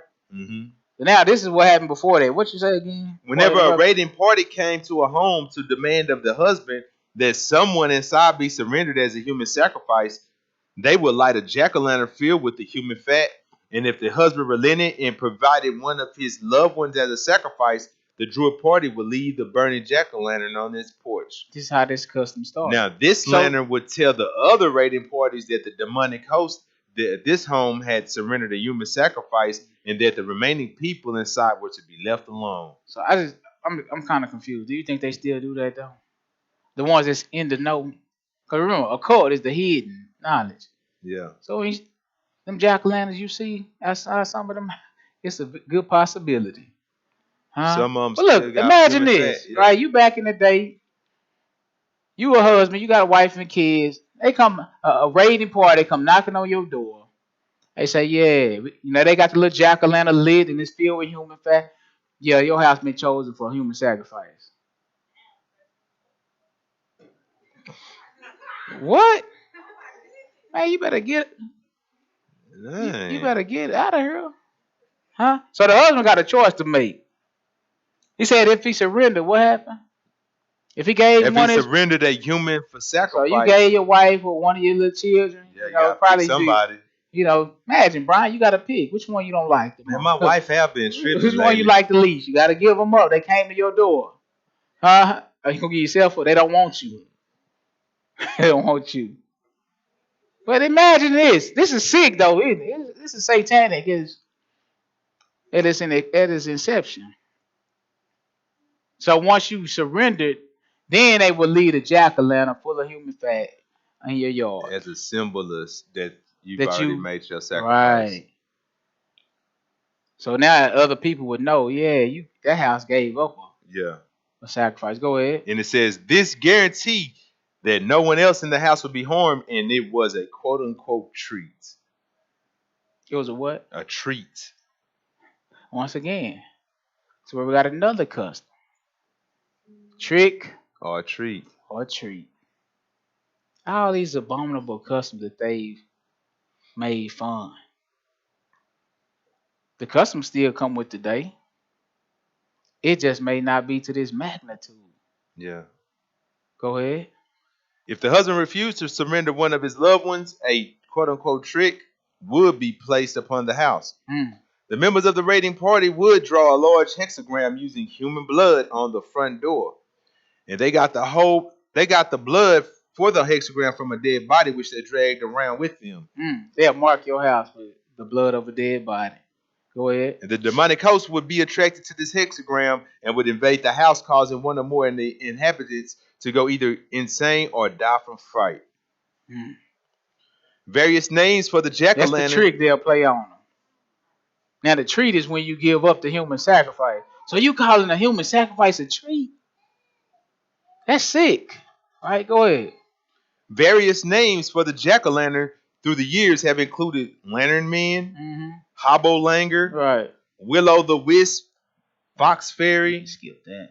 Okay. Yeah. Etc. Jack is a nickname for John, which is common slang word meaning man. Right. Thus, jack-o'-lantern literally means man with a lantern. Yeah. Many legends have grown up around the lore of the jack-o'-lantern. According to some, Jack is a wandering soul trapped between heaven and hell. Another tale about a drunk named Jack who made a deal with the devil claims to be the true origin of jack-o'-lantern myth. All right. It's all garbage. Yeah. Go to the next page. Did you finish? Okay, yeah. Let's go to the next page. Let's get there. Right. So started where this. This is page. Yeah. This is page 15. So right here. Not at the front. Yeah. Right. This is chapter 3, page 15. Yes. Halloween in Orthodox Christendom. Right. The general practice of the Christianized Roman Empire was to try to convert pagans as quickly as possible. Right, so they're going to tell us now how it really got mixed in to the Christian calendar. So the Roman Empire, they wanted to convert the pagans as quickly as possible. Yes. However, the pagans were reluctant to give up their false gods and ancient practices. Why? Like the Bible say, have a man change their gods? Right. They ain't want to give up their false gods and those pagan practices, all those things they was doing. Go ahead. So pagan religious practices were appropriated in order to encourage the pagans' conversion. So they would mingle them in. And this was accomplished by renaming pagan holidays. Look at that. So how did they accomplish this? By renaming pagan holidays. Yes. And changing their symbolism to reflect quote-unquote Christian themes. In this catechism book, My Catholic Faith by Louis La Revore Marot, proudly boasts of the Roman Catholic Church's practice of renaming pagan festivals in order to encourage conversations to the church. Oh, the pagan, they boast about doing this. Yeah. Like the Catholics, they love it. Yeah. They love that you fall for the okie doke. Man. They brag about it. Finesse. Yeah, go ahead. In the history of the church, we find that she often Christianized or Christian pagan festivals. This is just routine. Making use of the dates and ceremonies and endowing them with an entirely new and Christian significance. In her book, Witches, Erica Jung writes, Christian holidays were deliberately set at times that had been sacred since the earliest pagan days. They kept the time, the days. And the Christians knew the power paganism had over people and usually renamed rather than reinvented the holidays. All right, so it's easier for us to convert them by just renaming it and adopting them into the mingling the two cultures. Right. All right. Then to deal with them. Go ahead. The pagan festival of the dead. What's that? Continued to be observed until the 6th century. So what's the pagan festival of the dead? Halloween. Yeah. Go ahead. When it was slowly integrated into Christian practice, Pope Gregory the Great advised the Archbishop of Canterbury to retain the Jewish sacrifices and celebrate them in honor of Christian saints. So it's you let them Druids, they retain all of them sacrifices they were doing, but only this time we just gonna say that they honoring the Christian saints. Yeah. Right. And guess what? They dead too. Right. They dead. Still the Day of the Dead. Yeah. Go ahead. The Roman Church first introduced All Saints' Day on May 13th, 609 AD. Right. So, but that didn't work for them. Go ahead. To commemorate all those saints and martyrs who had no special day of recognition. In the 8th century, the day was moved from May 13th to November 1st to counteract the pagan celebrations held on that same day. Right. Now we're getting closer to mingling the two together. Go ahead. By the 9th century, the Roman Church was holding a Eucharist of reconciliation for those dead who had not been named among the saints. Right. The evening before, October 31st, was called All Hallowed Eve. Yeah, that's a holy evening. And they worshiping or honoring dead saints. It's still about the dead. Yep. All right, go ahead. In the 10th century, All Souls Day was added to the Roman Catholic calendar on November 2nd for the souls still suffering in purgatory. And visiting the cemeteries and sending out soul cakes or current buns, wine, tobacco, and gifts for the dead became a popular practice. So people went from house to house begging for these soul cakes in return. The recipients would offer up prayers for the souls of the contributors' dead relatives, and this was referred to as souling. Now, during the Reformation, Protestant authorities saw fit to remove All Souls Day from the church calendar. So what they gonna do? John King reveals the feast was restored only as late as 1928, when it was presumably felt that superstition or the pagan influence no longer offended any significant danger to Christian orthodoxy. That's a lie. You still present the same danger it always presented. Yep. You're still honoring the dead. Yep. You're still worshiping goddesses and goddesses. Yep. Now the people may not be offended, but it's still idolatry. Yep. That never changed because the practices never changed. Yeah. Right? It's just being normalized. Yes, now. Exactly. All right. Go ahead. Moral rights. Just page 16 now. Page 16. Yep. Moral rights of the significance of the feast of quote-unquote All Saints Day, November 1st for the Roman Catholic Church. On this day, the church honors the angels and saints in heaven. It is a holy day of obligation. This day is a great family feast. It has its origin in the year 610. Wait, boy. Man. Go ahead. When Boniface the fourth dedicated the Pantheon of Rome to the Blessed Virgin and all the martyrs. Let's skip a little bit because I want you to read all that. Let's go right here. Modern day celebration. Yeah, then go. All right, modern celebration. All Hallowed Eve or Halloween was nearly absent in America during the first few hundred years of settlement. It was what? It wasn't even around. All Hallowed Eve or Halloween was nearly absent in America during the first few hundred years of settlement. How did it made a strong comeback? Yeah. Die hard with a vengeance. Yeah. I'm just saying. Dang. Go ahead. Adhering to the word of God, the English Puritans in America, a strict Protestant sect, rejected Halloween as a Catholic and pagan holiday. Wow. Now, over 200 years later, the Irish potato famine of the 1840s brought thousands of Irish immigrants to America, who in turn brought the Halloween custom with them. That's how it came back. At that time, remember, that's what it originated among the Druids and the Celts and all of those. So they brought it over here with them. Because it's like the Bible say, have a nation change their gods. Yeah. No. Go ahead.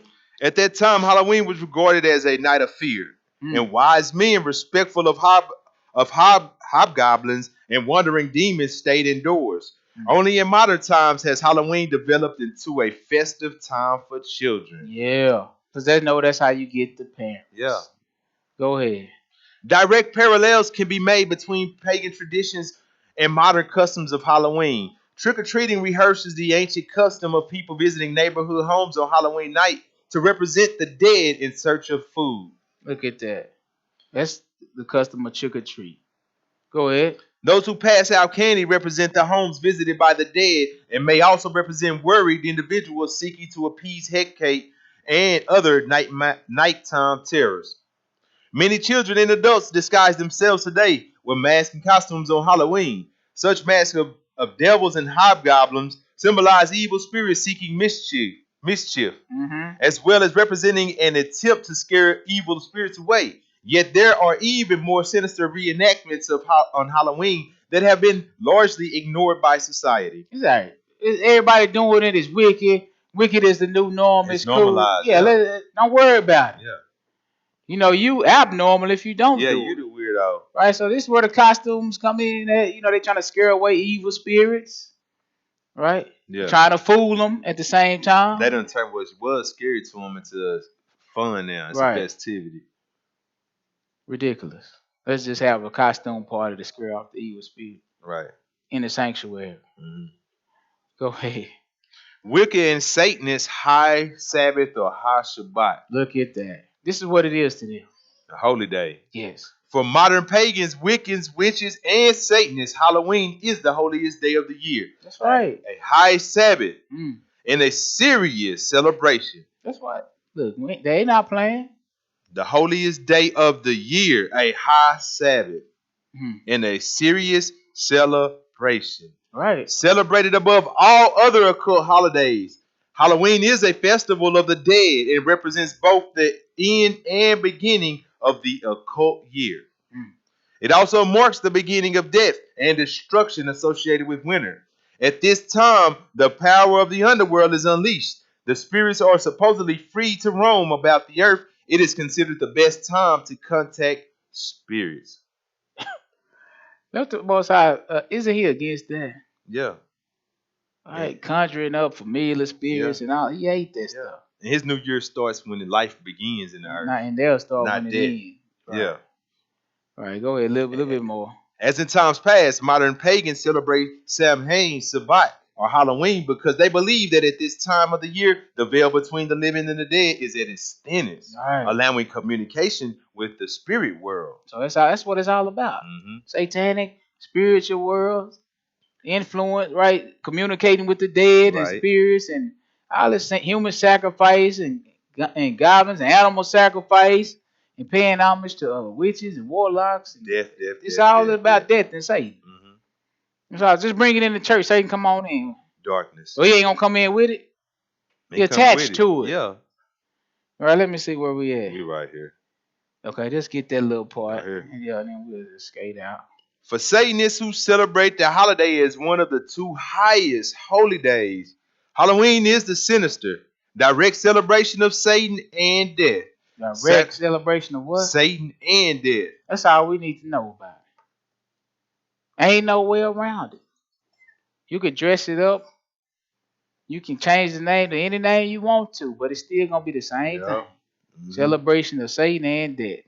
Right? Go ahead. Sacrifices are performed by a select few at the highest levels of witchcraft covens. Look at that. And you know what kind of sacrifice they doing? Human. Yeah. Human and animal. All them kids go missing around this time. Exactly. Yep. Go ahead. Satanic cults and various occult secret societies. Look at that. You don't see them.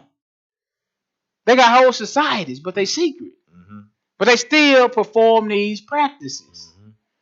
And they get you to participate in it. And the ones at the top of the food chain, they make money off you for doing it. All right, go ahead. At Halloween, the sacrifices of some of these satanic cults are unspeakably vicious and brutal. This includes a series of 6 weeks of rituals, including the slaughter of a small animal like a bird or cat, progressing through each week with a larger animal such as a goat, and then the murder of a small infant or child until the final night, where they ritually murder not only another child but also an adult female. Look at that. They start 6 weeks out. Yeah. It's like training. They start with a small animal. Yeah. They move up to a large animal. Right? Then they go and get a small child. And then they move up on the high Sabbath to a small child and a female. Ladies, beware. Go get guns. Anyway. Man, we got to read these next two, bro. Go ahead. Every year, there are hundreds, perhaps thousands of missing children and young adults who are never found, nor are their bodies ever recovered. They burn them. Are these victims of the secret occultist human sacrifices? Only God knows. How ironic and tragic that on the night when paganism and occultism are at their zenith, which means highest point, and unspeakably vile and violent acts are being played out among Wiccans and Satanists, many Christians, rather than involving themselves in prayer and repentance, are having their own Halloween celebrations. They got you. Man, no separation. Participating in devil worship. Just because you bring it to the church don't make it holy. Yep. That's why you know what? That's so funny, because that's the reason why the Most High say he don't dwell in temples made with hands. Yeah. You can bring it to the building all you want. You can name it Christ this and Christ that. Yeah. You know, and Yeshua. Well, it doesn't make a difference. It's not the building that sanctifies the thing. Right. Huh? He don't even dwell with buildings made with hands. The real temple he wants is you. So just because you bring it to the building, people look at the building as holy, right? Yeah. That don't make the sacrifice good. Holy. Yeah, good. It doesn't change. Yeah. It don't change Halloween because you rename it and bring it to church. Still a custom of the heathen. It's still the same thing. Celebration of Satan and death. So the building can't sanctify Halloween. No matter how many churches involved. They just showing their allegiance to Satan. They just showing that they ain't keeping the first commandment, which is have no other gods before me. You've been deceived into worshiping Satan. Under the banner of Hallelujah Carnival. Hallelujah Harvest. Fall Festival. Right? You got to be smarter. The Most High, didn't he tell us to be wise? Wake up. You got to be smarter than that as a servant of God. Can't fall for every little thing that takes place on the surface. And that's what people do, because they, in reality, your service to the Most High is not sincere. If your service to the Most High is sincere, it'll take more than deception on the surface, right, to knock you off your pivot. You abstain from all appearances. Exactly. So let's do something right quick. Let's go back to the book real quick. Deuteronomy 10. I'm Deuteronomy 18 and 10.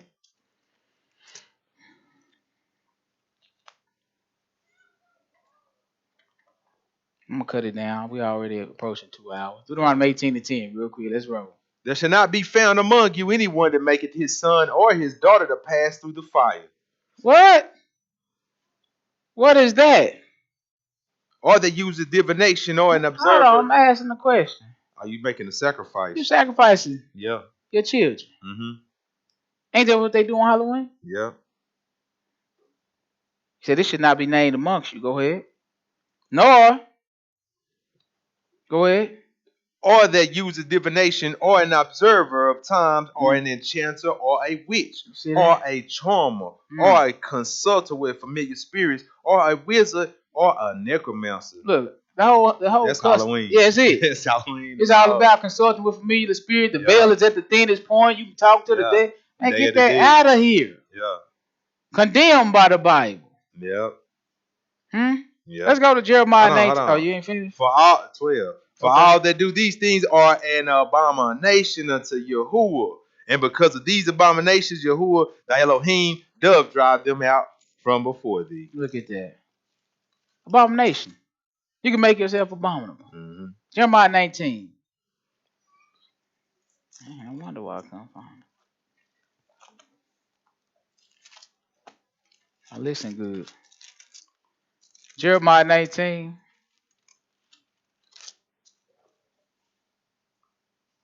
Pick me up at verse 1.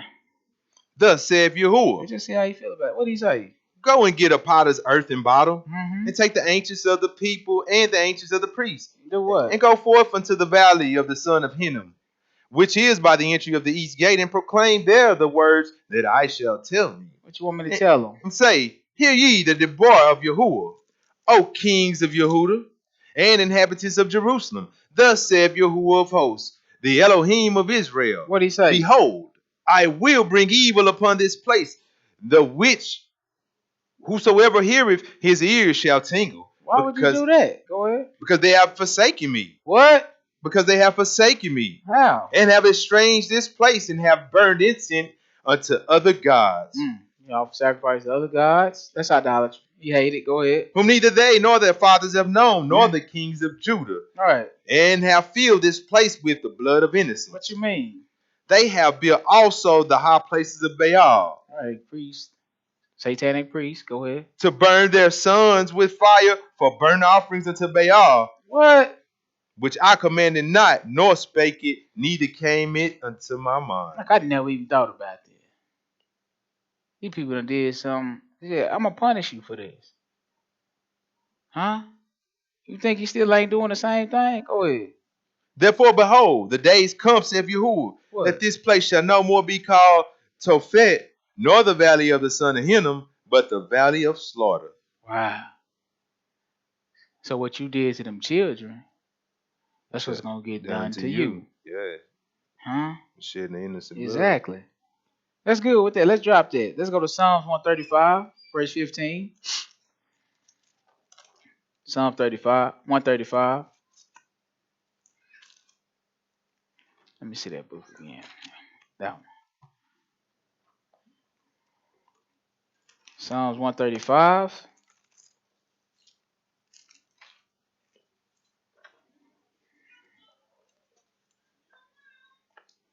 Psalms 135. Verse 15. What does it say? Go ahead. The idols of the heathen are silver and gold and the work of men's hands. Look, this is the real idol. Them holy holidays and stuff they be setting up, them all of that stuff is a front man for the people to make money. Because they real idols are gold and silver. So the work of their hands is the front man for them to get paid. Right? Go ahead. They have mouths, but they speak not. That's right. That's the idol, right? It's worthless. Go ahead. Eyes have they, but they see not. Right. They have ears, but they hear not. Right. Neither is there any breath in their mouths. None. They make them that are like unto them. So is everyone that trusteth in them. That's right. You just like the idol. Whoever make them and whoever trusts in them, you the same as the idol. Go ahead. Bless Yahuwah, O house of Israel. Right. Bless Yahuwah, O house of Aharon. Right. Bless Yahuwah, O house of Levi. Ye that fear Yahuwah, bless Yahuwah. Because there's none like him. Mm-hmm. Remember he said, I'm God and there's none else? Yeah, I'm the only God, yep. But these people who create these idols, he said they have ears to hear, they can't hear. They have mouths, they can't use them, right? So they worthless, in other words. Right. So the idols of the nations is gold and silver. Let's see. Let's go back to this book, to the occult book. Page 18. Page 18, paragraph 3. Yes, Halloween's popularity. So Halloween's popularity. In the past few decades, Halloween's popularity has grown by leaps and bounds. Second only to Christmas. Second only to Christmas. The second most popular holiday. Go ahead.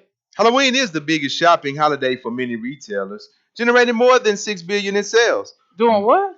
Generating more than $6 billion in sales. Wow.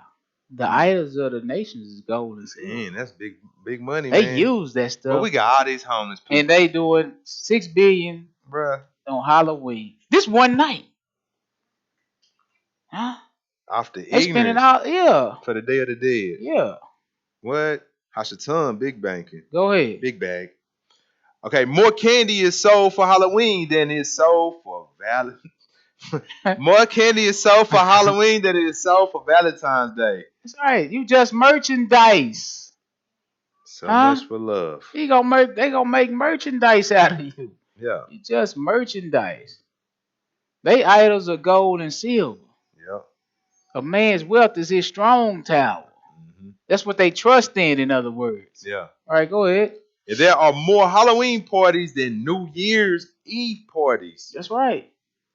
2/3 of all adults celebrate Halloween. And consumers send each other 28 million Halloween cards. Wow. The Halloween industry, and this is back in 2001 and 2002. It's only grown since then. Yeah, I'm going to read a couple more numbers. Go ahead. An example of Halloween's growing popularity can be seen in San Francisco. Halloween in San Francisco is what Mardi Gras, another occult celebration, is to New Orleans. One of the biggest events of the year. No other city in America has anything to equal it. Promoted as a peaceful and happy event, it is the biggest impromptu bash of its kind. Wow. Bringing out 250,000 revelers to the Castro and Market Street neighborhood. It's big business. All right. Their pocket's going to stay fat. And they're going to do this for every holiday or every false god or every idol that they have set up that they trick you into celebrating. Yeah. And they just want you to believe it's just innocent fun. Yeah. But it's really idolatry. And they're getting paid off your idolatry, your ignorance. So look at this. This is from USA Today Retail. Right. Halloween spending. Basically, just in the USA. It says Halloween has become a $1 billion industry in the United States. Americans are projected to spend $9 billion this year on Halloween and Halloween-related items and activities.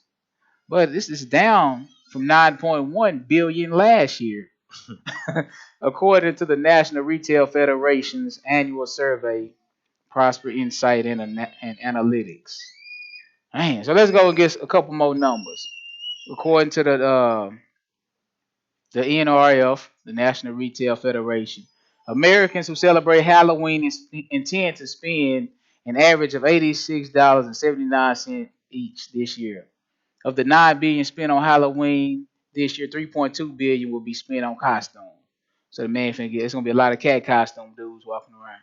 Mm-hmm. All right. So $2.7 billion on decorations. It's just a waste. Yeah. Right. $2.6 billion on candy. What? And $400 million on greeting cards. It's ridiculous. All on satanic worship.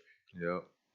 And like he said, we got people starving and people needing help. You know, people struggling. Mm-hmm. You know, probably in that same church where you sponsoring the Halloween party. But you know what? You said this. They get the kids, right? So they started in the institution in school, so they grow up learning this stuff.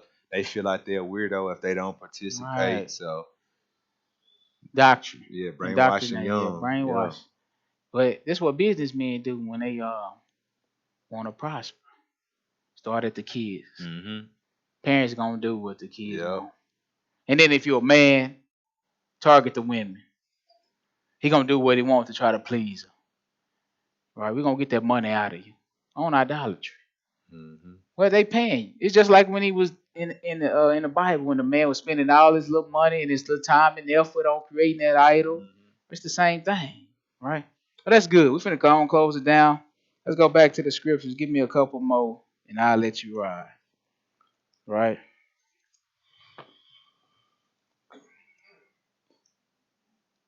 Well, Halloween is the front man to make money. That's all it is. Yep. James 4:4.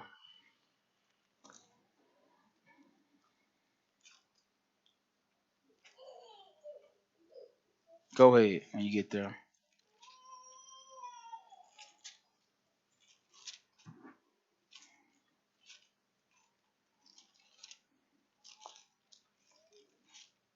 James 4:4. Mm-hmm. Ye adulterers and adulteress. What? Know ye not that the friendship of the world is enmity with Elohim? That's right. You gotta make a choice. All right. The world gave you Halloween. Most High gave you holy days. Right. Most High gave you commandment. Mm-hmm. Right. He gave you a commandment to not be an idolater. Mm-hmm. They have no other gods before me. Right. Go ahead. So you gotta make a choice. Friendship with the world is the enemy of God. Go ahead. Whosoever therefore will be a friend of the world is an enemy of Yah. Mm-hmm. That's it. That's bottom line. Let's go to 1 John 2. Let me say it again. 1 John 2.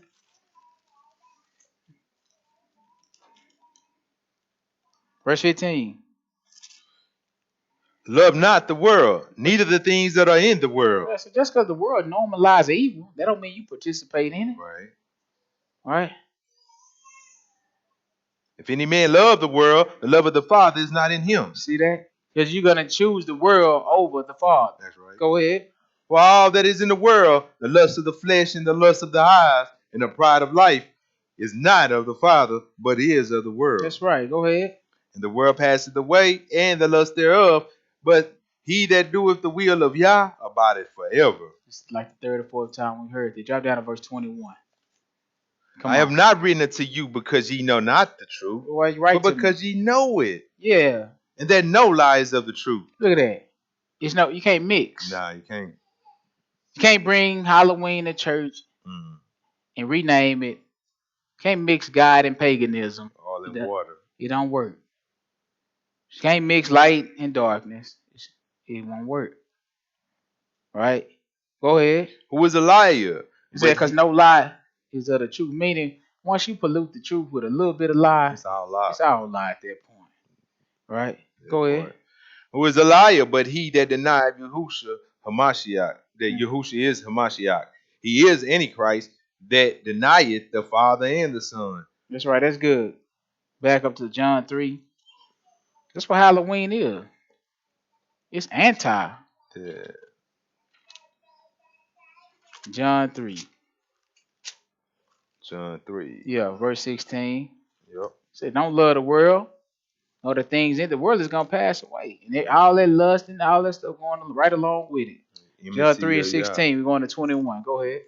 For Yah so loved the world that he gave his only begotten Son, that whosoever believeth in him should not perish, but have everlasting life. That's right. That's the goal. That's the end game. Can't get there by being an idolater. Go ahead. For Yah sent not his Son into the world to condemn the world, but that the world through him might be saved. Exactly.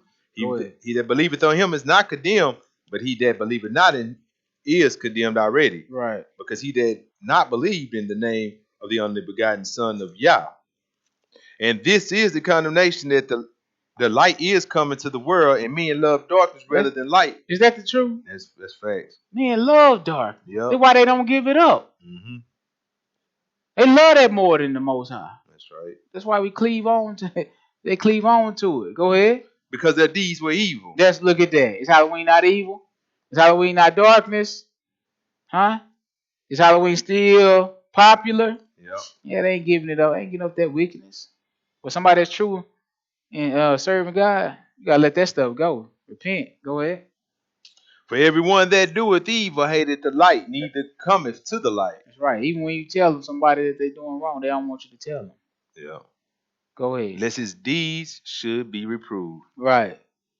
But he that doeth truth cometh to the light, that his deeds may be manifest, that they are wrought in Yah. Yeah. So whoever do truth, they're gonna come out of that darkness. Yeah. They're gonna come to the light, right? That your deeds, that your works, that the Most High can use you and work through you, right? Not that you can keep working that darkness. Let's go to Deuteronomy 12. Not that you can keep serving, and worshiping that darkness. You gotta purge, get clean. Deuteronomy 12, 28.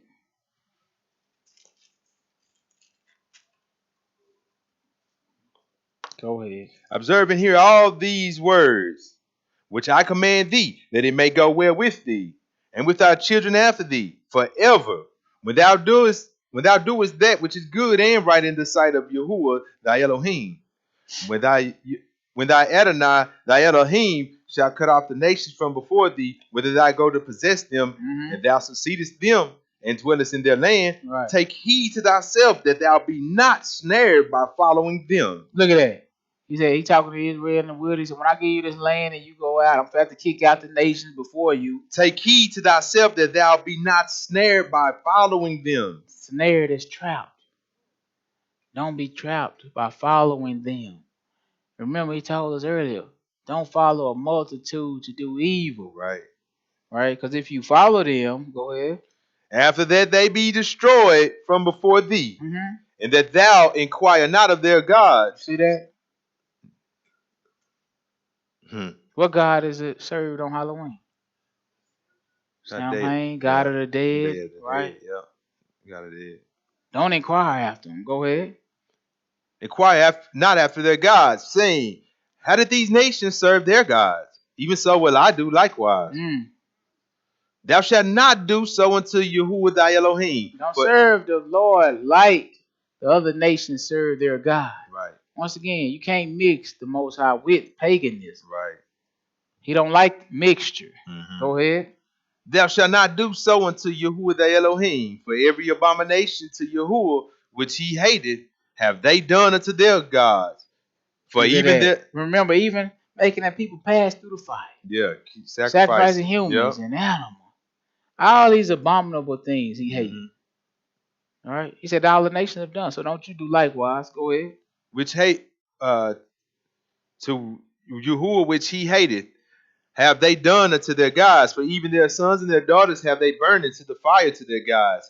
What things soever I command you, I observe to do it. This is how you serve him. And whatsoever I command you, that's what you do. Go ahead. Thou shalt not add thereunto, nor diminish from it. That's right. That's the key. That's what we need to learn. And he commanded us to not be an idolater. Right? No other gods before me, which is what Halloween calls us to violate. Number one commandment. Idolatry. And it's just the deception is people can't recognize that it is idolatry. Right? That's why we don't celebrate it, because we know it's the worship and the service to another God. Right. And that God is the God of the dead or Satan. No matter what name they use, don't be deceived. Right? Do what the Most High commanded and we'll be okay. So So I hope we got something out of the lesson. This is the warning. Halloween is idolatry and satanic worship. In Yeshua's name, I thank you for your time. Hallelujah. Hallelujah.